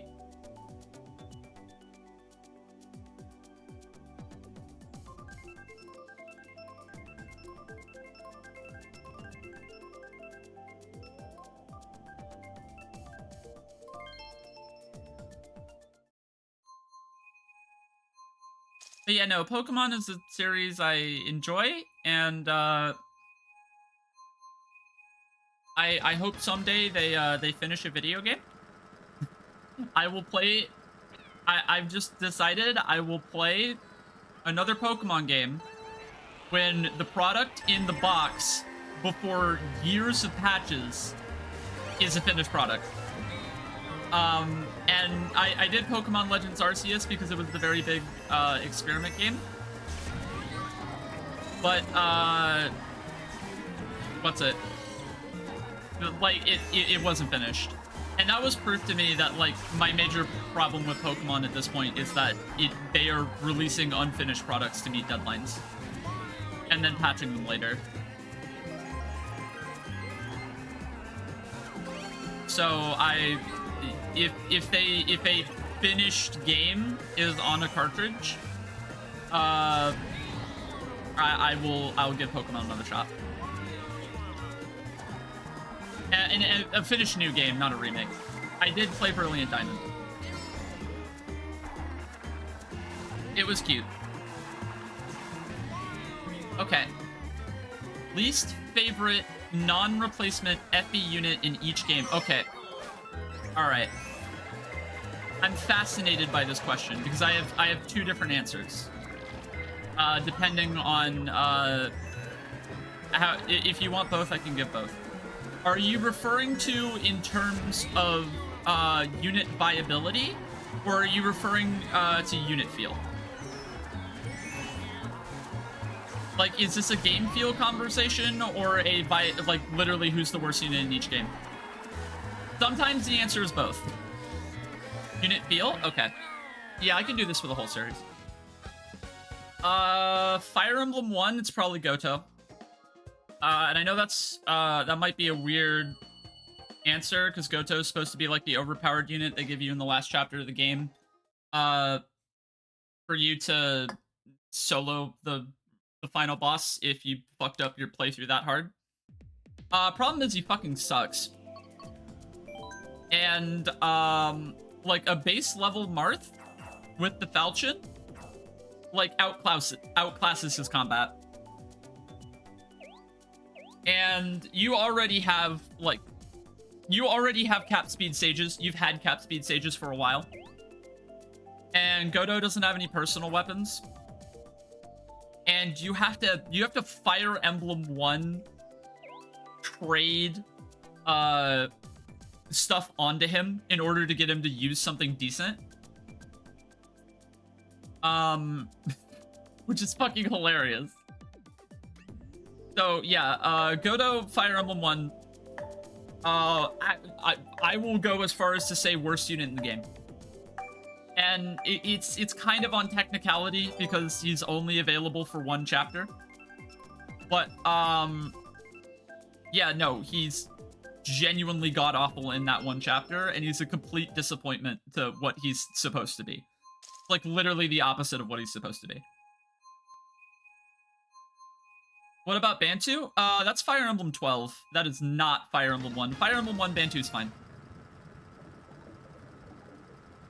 If you're willing to mod BDSP, it honestly might actually be one of the best ways to play Platinum now. Never played Platinum. I've played Diamond like 5 or 6 times. I've never played Platinum. Dialga's better than Giratina. That's actually the reason.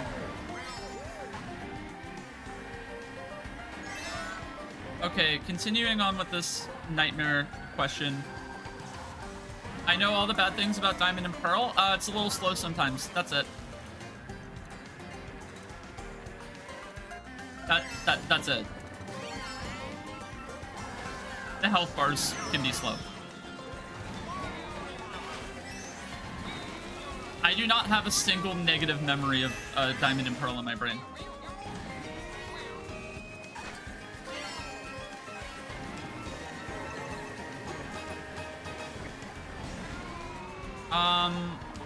Anyway.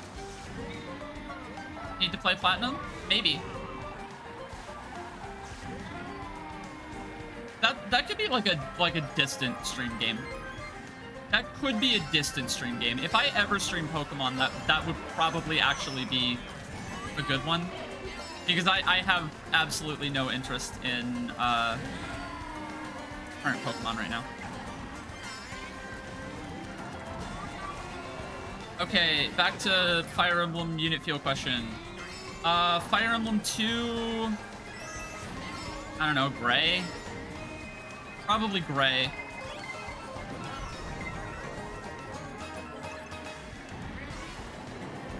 Like he has the high base level, but base level doesn't matter at all in Gaiden. And like all of his growths are dog shit. And he has a good class in Mercenary, but everyone's good in Mercenary. And he's the worst Mercenary.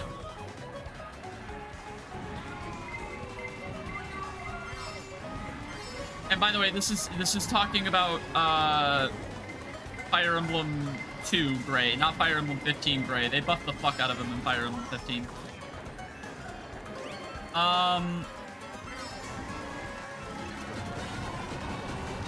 Okay, Mystery the Emblem. Book 1, it's gonna be Riz, because they turned him into a vulnerary. Ryuto crashed your PC? That's hilarious. That's fucking hilarious. But yeah, book 1, it's gotta be Riz, because they turned him into a vulnerary. Book 2? Honestly, I hate to say this, it's probably Est. It's like Est, but really it's like all of the mounts that join in endgame. Because you get a ton of mounted units, like, right at endgame. And they're all trash. Because, like, the rest of the game, when you get them, is indoor maps. And with the way the EXP formula works, they don't, like, level quickly for being underleveled. They level exactly the same as your overpowered monsters that you already have, like, 6 of, because it's Mystery of the Emblem. Yeah, no,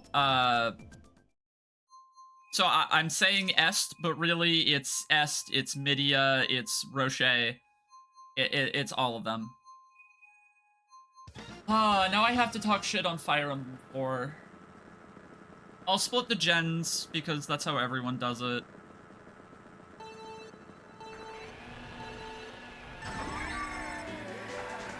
Gen 1, I hate to do this, because I don't think, I don't really think there's a unit in Fire Emblem 4 who feels bad. I really don't. Ow. Azel? No. No, it's Jamka.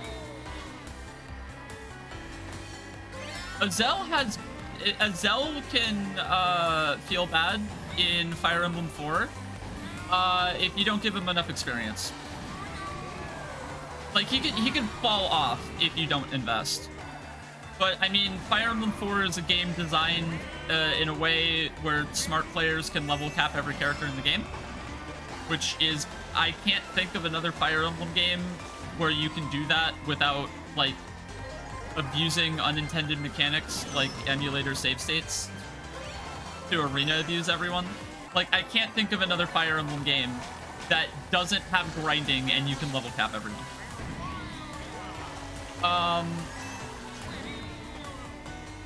Another reason why Genealogy's the GOAT.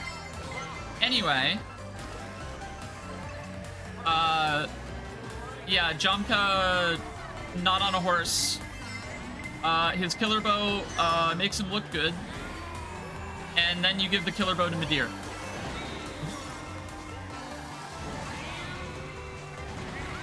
And then you realize how, like, bad Jamka actually is.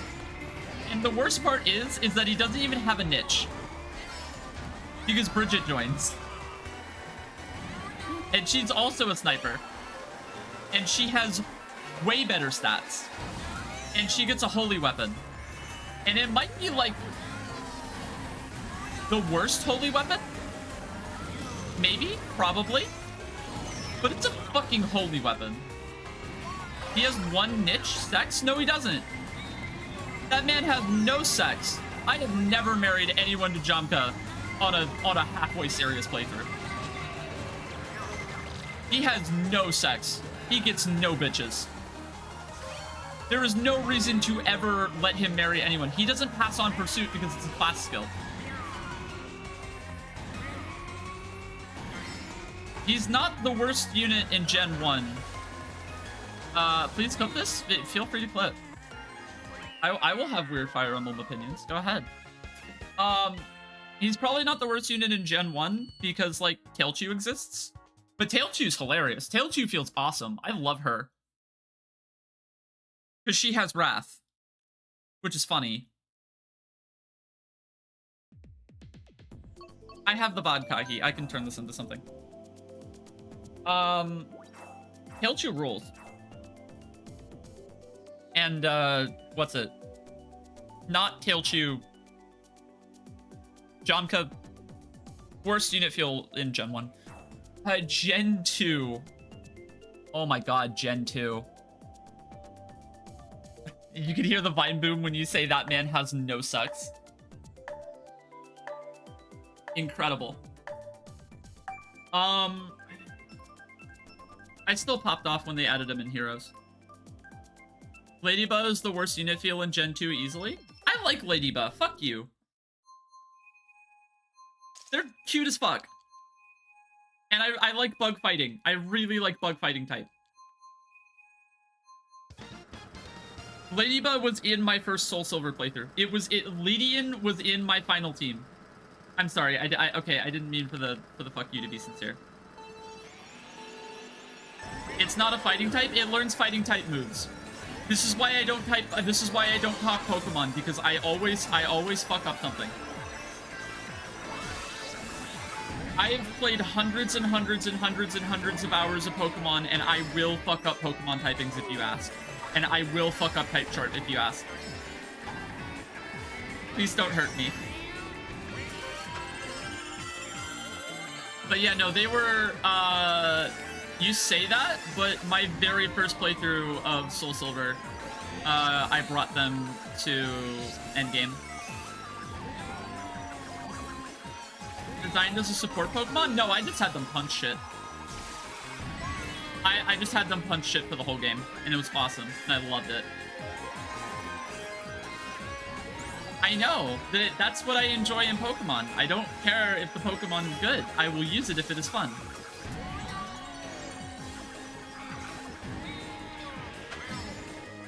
Okay, anyway, Gen 2, FE4, what's it? Worst unit feel.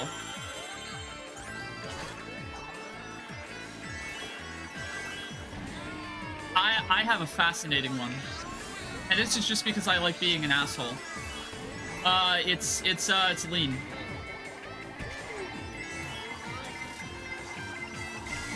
It's Lean. I always take Layla and Charlo. I think Lean sucks. No, Lean. L-E-N-E. Not Leaf. I love Leaf. Really? You thought I was gonna say a Master Knight was the worst game feel?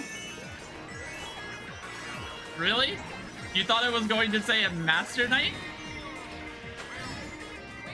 This is Fire Emblem 4. They give you some of the most overpowered shit in the franchise because it's fun.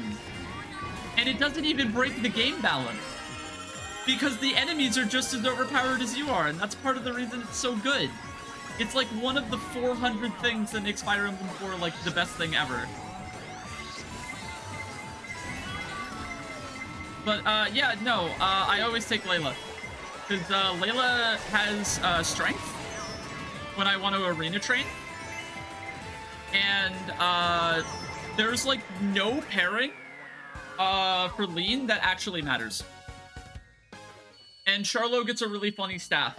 And so I guess Corporal as well. It has 20 base attack. That's hilarious.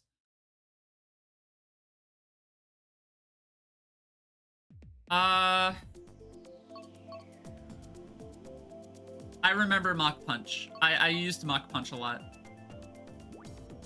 Charlo is also just Shinji Ikari, so I love he. I mean, they're both Shinji Ikari, but Charlo is Shinji Ikari. I agree. Okay, Fire Emblem 5.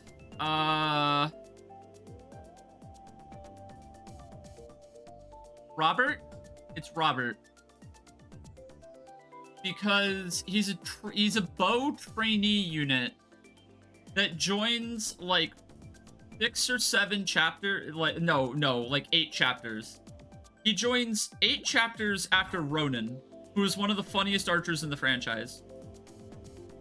And he joins in the same chapter as Selfina, who's the only actually good bow unit in the whole game. And he's not funny to train. He has nothing going for him. He's not fun to make overpowered. There's someone much funnier than him who joins way earlier. And if you like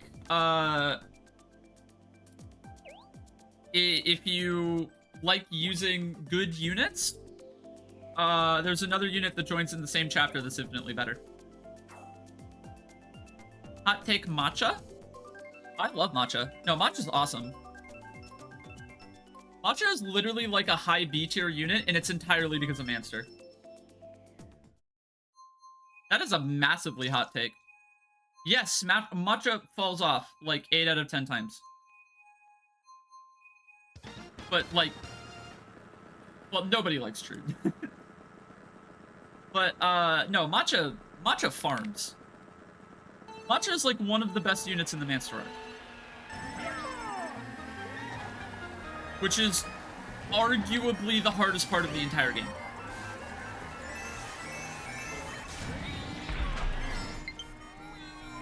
So yeah, no, a lot of good things to say about her. Anyway, Fire Emblem 6. It's probably Boars. Because Wendy is funny. Barth is funny. And Boars has a specific problem. Even though he's better than the other two. Like on a technical level. He has full game availability.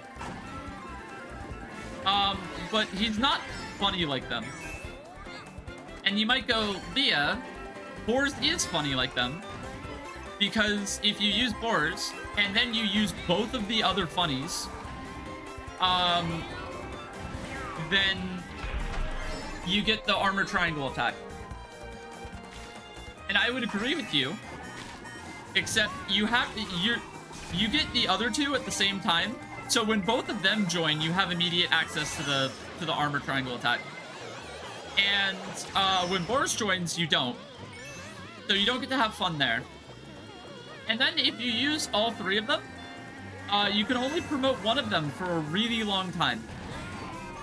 And it's never Boars. It's like always Barth. You always promote Barth. Because Barth is the one who's like close to level 10. And he's gonna have better stats. And he's also way funnier. And you're never gonna promote Wendy by the time you get that Night Crest. But like, who cares? It's Wendy. You're gonna 2020 her anyway because it's Wendy. I've done a armor triangle attack run of Fire Emblem 6. And what disappointed me about it was Boars. Geese is a good mention though, because yeah, Geese just doesn't feel good no matter what. He's not a bad unit, there's just like no way to like make him feel like a good unit.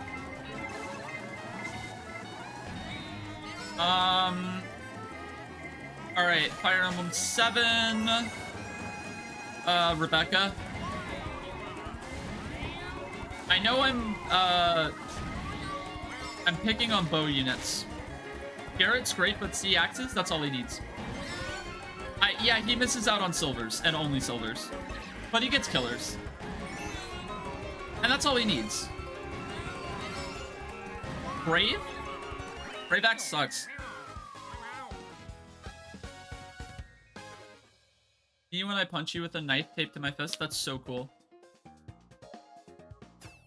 No, the Brave Axe sucks. You only get one of it. And it has terrible... I mean, like, yeah, a lot of weapons have bad hit rate. But the Brave Axe has bad hit rate. You needed a wall buster? You have a wall buster. Any Dark Mage. Any Dark Mage and an Eclipse Tome. That's your wall buster. You get Ray or Nime to do it.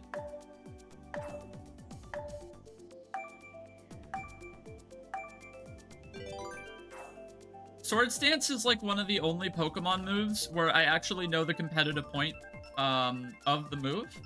And I like it from a casual perspective too.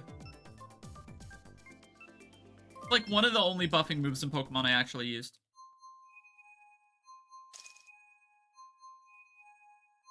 Anyway, yeah, Fire Emblem 7, the answer is Rebecca. Not fun to train, and not fun when she is trained. I don't understand. I do not understand why... Like, not the worst unit in the game, because, like, functionally full game availability for Fire Emblem 7. What about Guy? I love Guy. Guy gets way too much shit. Guy gets way too much shit. I do not care that he is a sword user in a game full of lances. He doesn't give a fuck, he murders. And granted, that murder isn't useful later on when everyone murders. Non-shitpost question Carla? But yeah, she's what? I don't understand people. Is she bad? Yes. Does she kill things in endgame? Yes.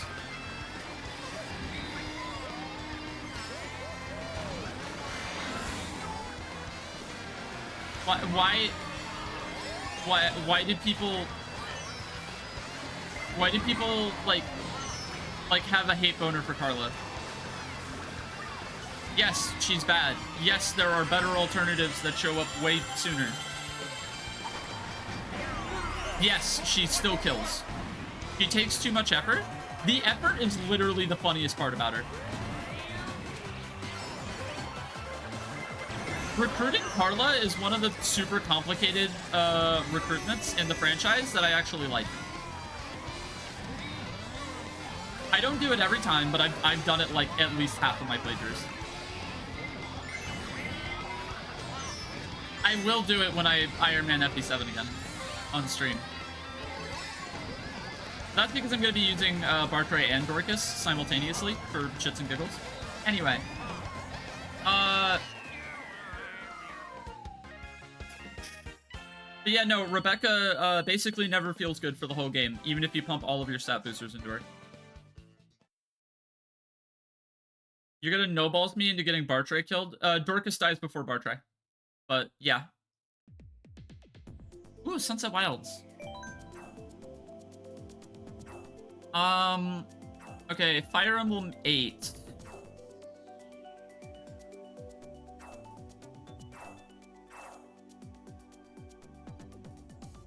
It's not Namey. It's not Namey.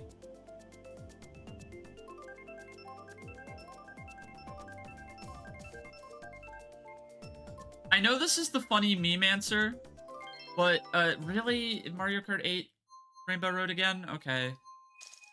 I know this is the funny haha meme answer, but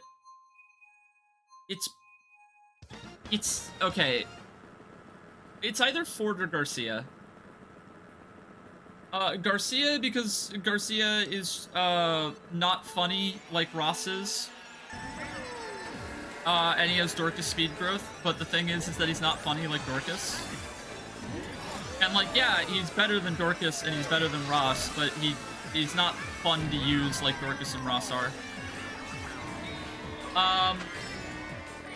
But like I know that Ford is like the funny meme that gets passed around the whole community, but like there's a reason behind it.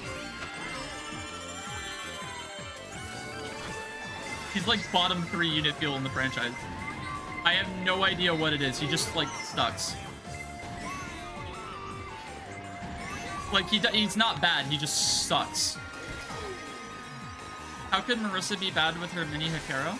Okay, Ellie, have you ever wanted me to convince you to play Fire Emblem The Sacred Stones? One of the last characters you recruit in the game is a level 1 swordmaster named Marissa with god-awful base stats and growth rates that are not even remotely funny enough, because there's a unit that you get like over half of a game earlier in the same class with better starting stats and better growth rates. And Marissa's hilarious.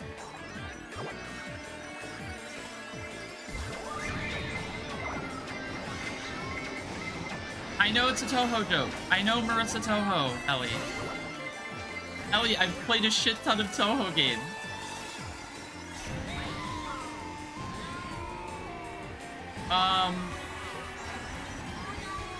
Anyway.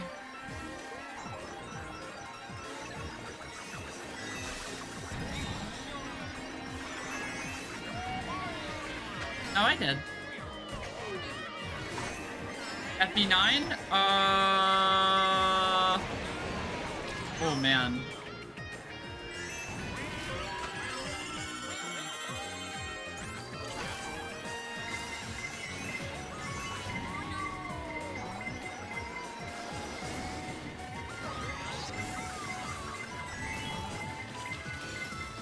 Oh, man, FD9.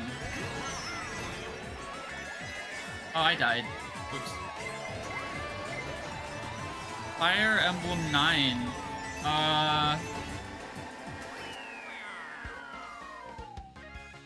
Like, I have a few contenders floating around my head.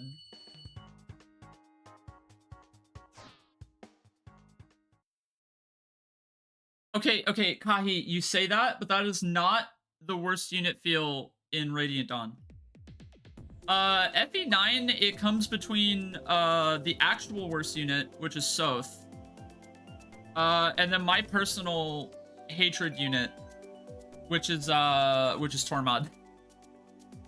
I hate Tormod in FE9. I don't think he's fun. You've been meaning to play FE eventually? I will happily info dump, like, every game in the franchise.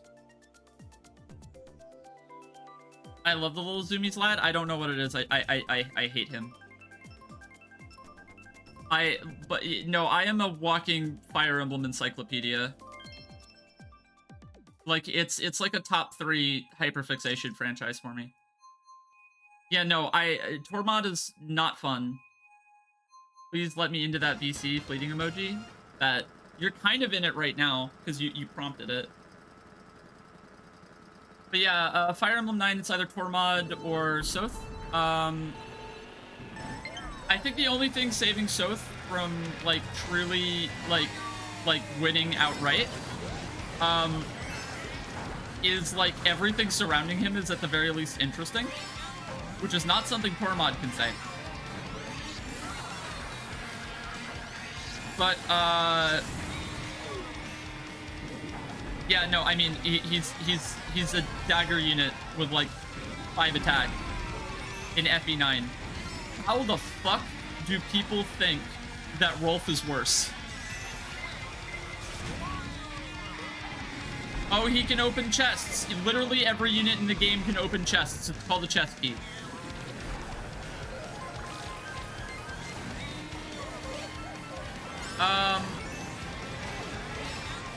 Which is hilarious because in FE10 he's like one of the best units in the game.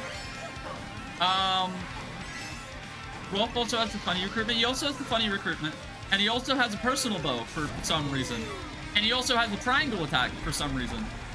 But I guess he's worse than Soth? Somehow?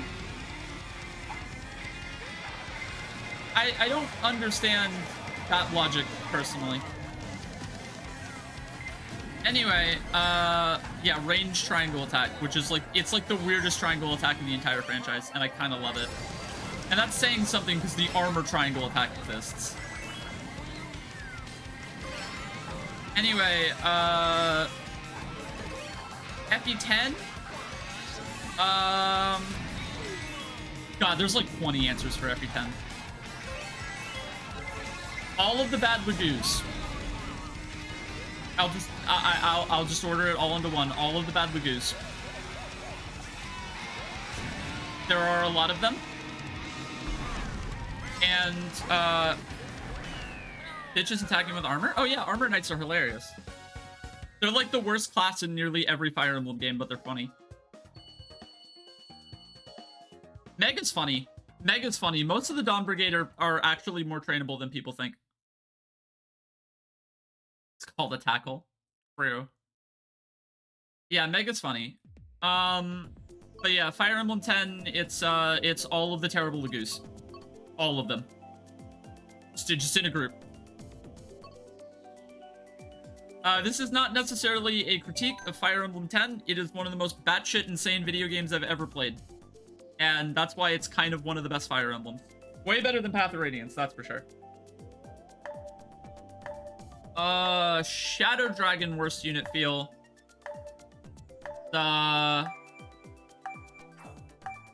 What's her name? The Thunder... Ileana? What, the one that has no availability? Yeah, but her bases are alright.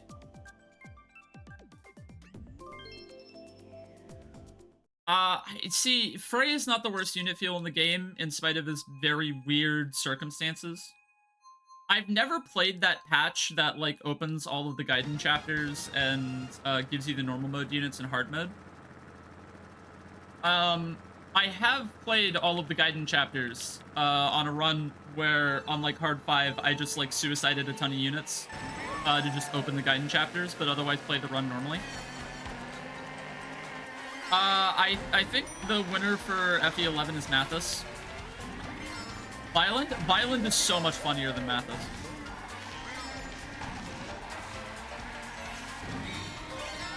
Because he's worse. There are a ton of bad Cavaliers in Fire Emblem Shadow Dragon. And I think the worst thing you can be in the sea of bad Cavaliers is to be the mediocre bad Cavalier. There's also Kane because E lances. Yeah, but Kane has decent bases.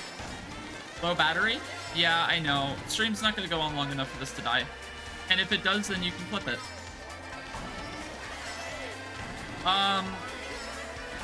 But yeah, like... Kane has okay base stats. And okay growths. So if you put a decent amount of effort into him, he can work. Yes, E-Lances is a massive problem. But he can make it work. Even if Abel will probably certainly make it work better. An FE multi-world would work? No, but Fire Emblem randomizers they're my brand of randomizer. Fire Emblem randomizers are the shit. They're so fun. Like giving like chapter 4 bosses like bolting combs is hilarious. Abel is a Chad with buckkeep. I just like Abel. I don't know what it is. I just like him in like every game he's in. Except maybe New Mystery. Oh, speaking of which, unit feel, New Mystery. Do I count? Okay, I've never beaten the game on Lunatic Reverse, so I don't think I count it. It's like one of the only hard modes I've never beaten in Fire Emblem as a franchise. Catalina? You mean Katarina? Katarina's great. What?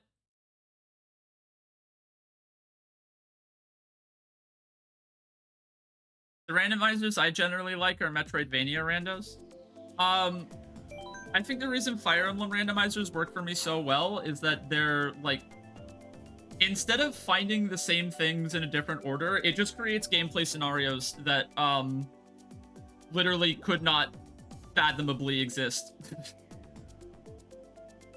I understand why the routing can be interesting. What makes Fire Emblem randomizers fun for me is the absolute pure, like meth.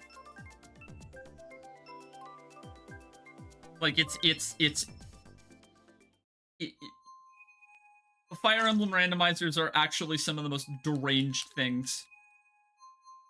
Also, Bard Train. Bo General Sigurd? Real.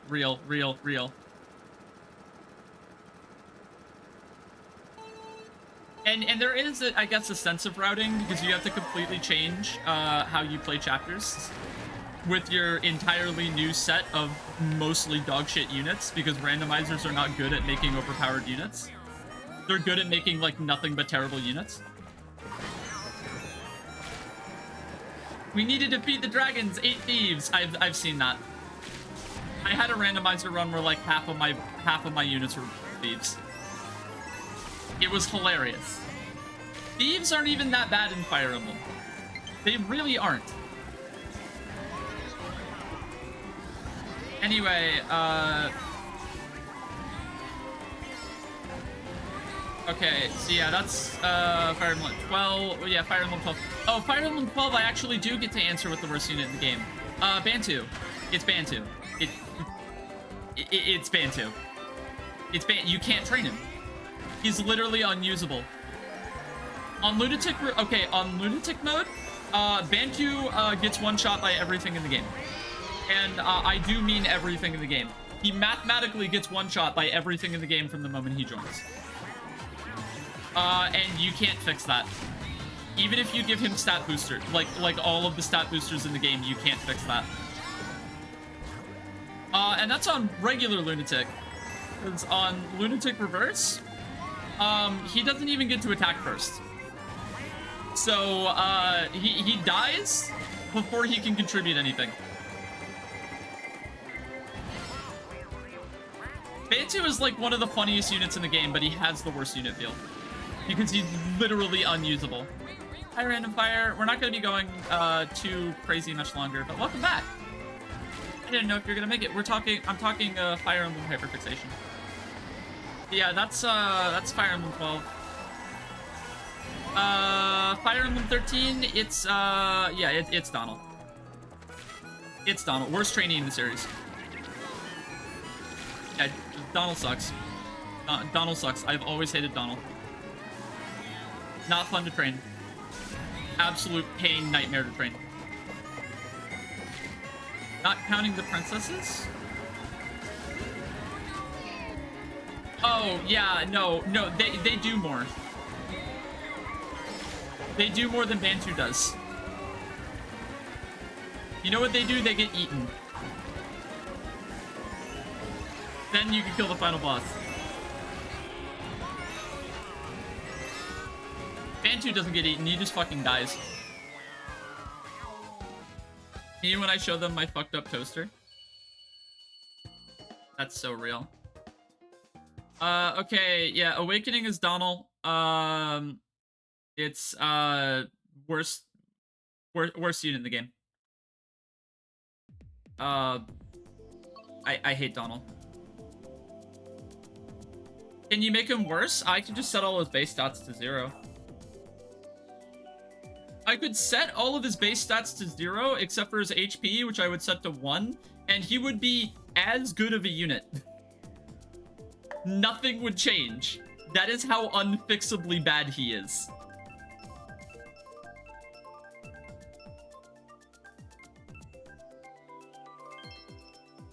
It's incredible. And by the way, you have to go out of your way to recruit him. Can he support? No. It's new Mystery of the Emblem. It's not supports like you think.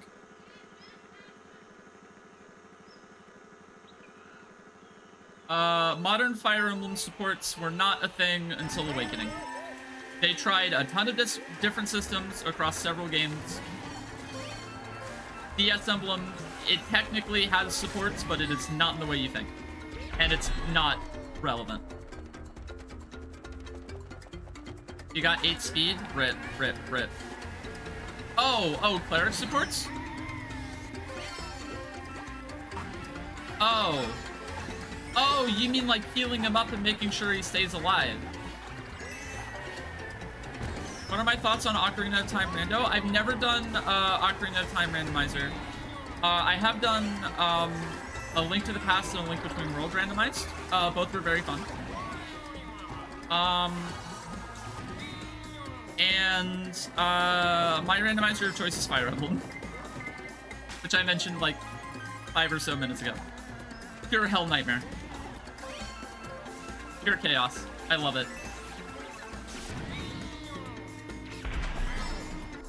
Oh, I already mentioned Awakening. It's Donald. It's Donald. It's the only one you haven't played. Okay. Don't even recruit Donald. Don't even recruit Donald. The experience of recruiting Donald alone will make sure you never want to use him. Oh, you meant Fates. The baseball minigame? True. I am literally barely looking at the screen. That is what Mario Kart is. It's such a vibe game.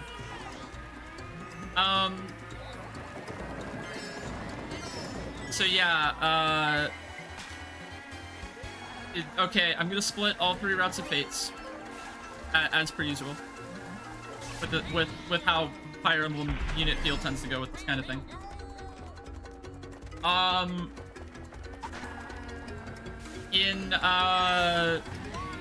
We'll start with Conquest first, because that's a good one. Wait, am I allowed to include children? Am I factoring in child units? Yes or no? Because I'm at the point with my Fates playthroughs where I just don't recruit them anymore.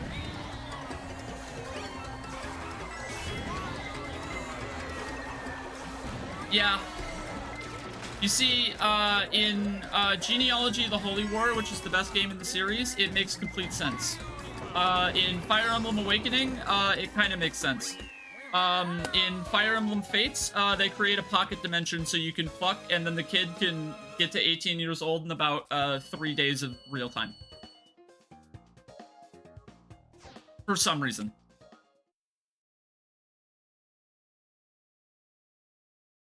I love Fire Emblem, Ellie. Just wait until you learn about like all of the cool stuff. Like Fire Emblem is unhinged if you find the right things to talk about. Like how in Fire Emblem 3 Houses, you can create the Fodlan. You know how normal human beings have a family tree? In Fire Emblem 3 Houses, you can create the Fodlan family circle. You can create a family tree that is just you are your own grandmother, mother, daughter. Because you birthed your grandmother. But it's not like you go back in time and birth your grandmother. Because your grandmother existed before you did.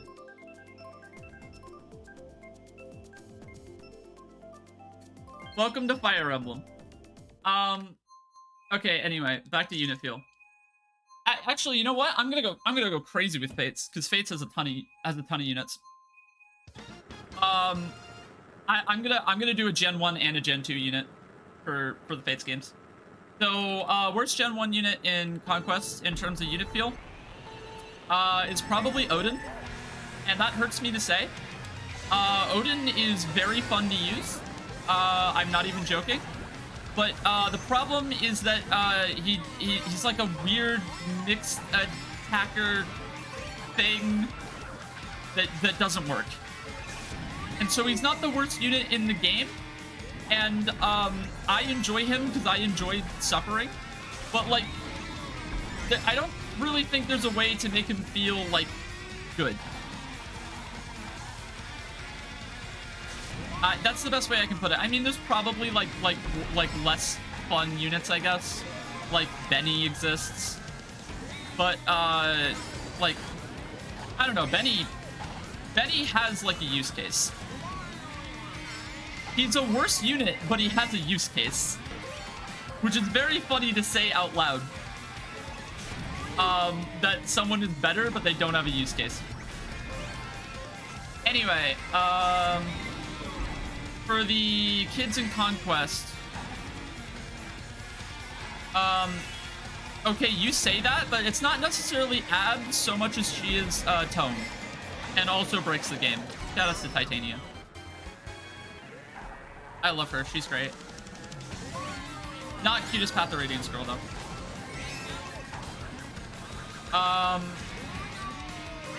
Abs? Oh, hi Abs. Okay, so, Gen 2 Conquest,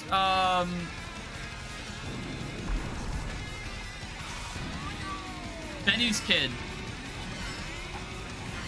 Ignatius? Something weird like that. I think it starts with I. He sucks. Not fun.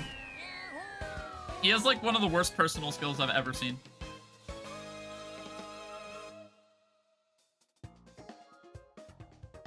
I'm Googling his name right now. Again, like, I don't recruit child units anymore, really.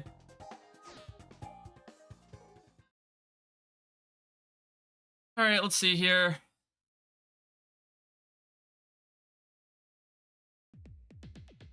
Yeah, it's Ignatius. You know, the most memorable Fire Emblem character of all time, Ignatius.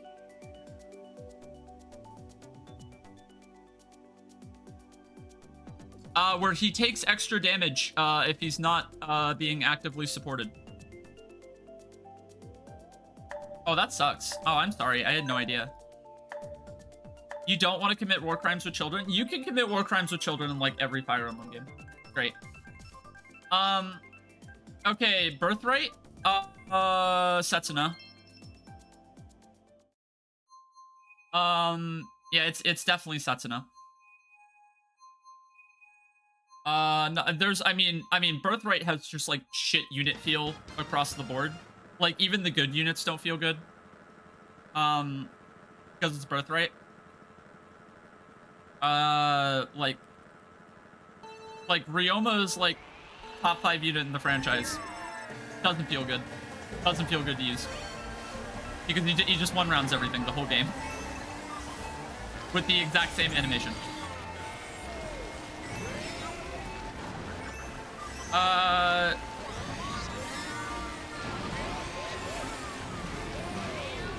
Anyway.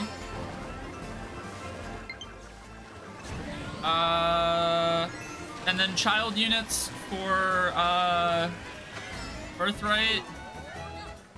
I guess. I don't know.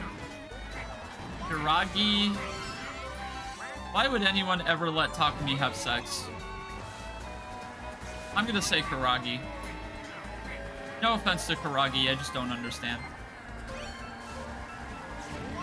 I think like there are legitimately several Birthright kids that I've just never played their paralogs and recruited. I couldn't give a single fuck.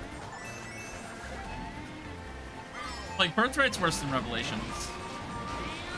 It is. I have played and enjoyed Revelations more. I don't need to review the Rev units because the cast of Rev is just the cast of Birthright and the cast of Conquest. So all of the bad unit feels from Birthright and Conquest just carry over. That's good. Okay, and then that puts us on to Echoes. Echoes is a weird tie. Where the correct answer is Conrad, but I'm gonna throw out an honorable mention to Atlas as a paladin. Because I remember when I originally played Gaiden, I was like, why the fuck do you not get like any horses on Celica's side? And I didn't understand the game design behind just having an army that had no horses. And then they put a horse on Celica's side in the remake. And then I understood. I understood instantly. That motherfucker does nothing. He can't do anything. He can't move. The whole game. And he's on a horse. And he can't move. And it's just kind of unfortunate. Moo! Here we go. That is absolutely not what I want a game. Yay! It is time to moo. Thank you, chat. Thank you for understanding. I'm the only moomer here. I'm the only moomer here. What if mounted units rode moomers instead of horses? With, with how easy it is to mod some Fire Emblem games, probably doable.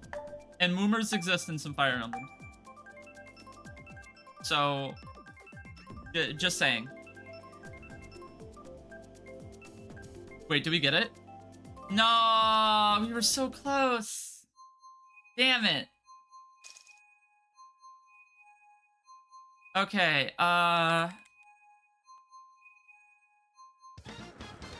alright, and then, 3 houses. 3 houses is fascinating because it has 4 different routes, and they all have the same answer. Because, because... Oh my god, you nailed it! Yeah, you did it! Gold star! Oh my god, you got it right! It's Ash. It's absolutely Ash. Yeah, it's Ash. Because, here's the thing about, Fire Emblem 3 Houses, is that, yeah, it's 4 different routes, but all 4 of them play the same first half. And all 4 of them recruit the same units in the first half. Like, the same general pool. And because it's a game that's so focused on, like, whatever the fuck, who cares? Did your me just shake her ass at the camera? That she did. And she was a queen for it, Ellie. But yeah, no, what the fuck were they thinking with Ash? Like seriously, what, like, I'm so intrigued. Where literally everything about him is just like slightly below mediocre. Where he's not like the worst in any one particular thing, so much as he's just he's like a master of trades. He's like a jack of all none, master of trades. He can't do it, like, he's capable at not being able to do anything at everywhere at all times. Which is so impressive. Like, that's peak mediocrity. And it sucks because he has, like, one of the best characters in the game. He is cute Yaoi Thief Boy. He is cute Yaoi Thief Boy. He's just, like, unusable. Random fire, Google Ash Fire Emblem 3 Houses. It's cute Yaoi Thief Boy. Not the only cute Yaoi Thief Boy in Fire Emblem, because Fire Emblem is actually bisexual paradise, but... for the entire franchise, not just the recent stuff either. Rickard? I'm not crazy about Rickard. He is cute Yaoi Thief Boy. Not the only one. Not even close to the only one. Not even close.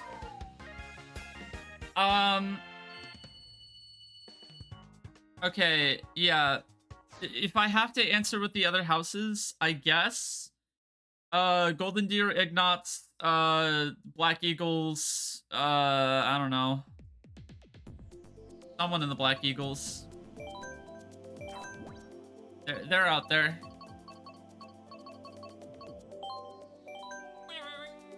If you get called Oni-chan, you cringe and melt at the same time. That's kind of funny. No, Ash is Blue Lions.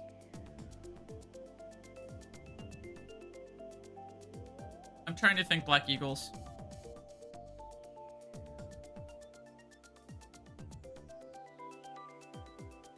Caspar.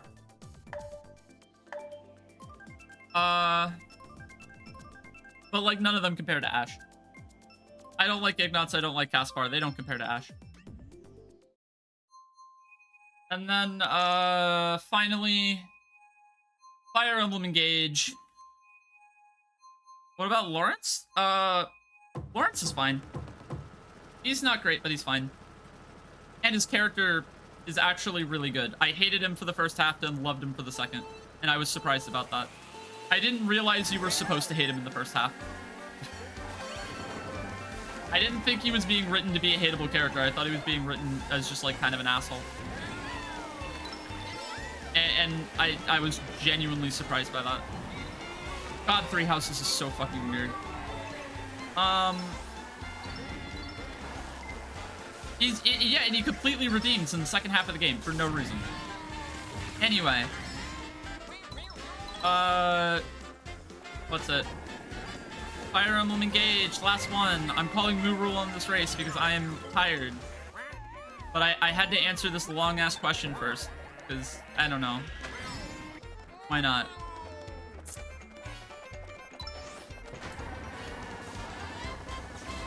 No, you're okay.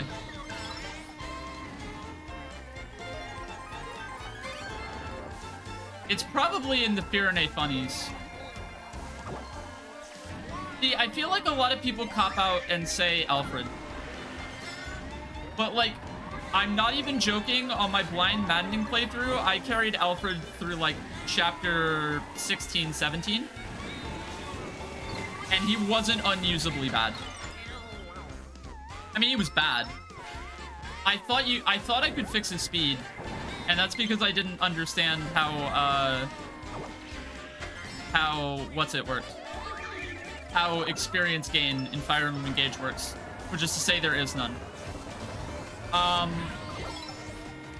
So like I thought I could fix him, and you probably can fix him with enough effort, but I did not have the patience for it. But he's not the worst. Charlie started a voice call. Let's go, Charlie. So yeah, that's like I don't think, like, I feel like he's the cop-out answer for a lot of people, but I don't agree. Like even Boucheron feels worse. Are your J's fake?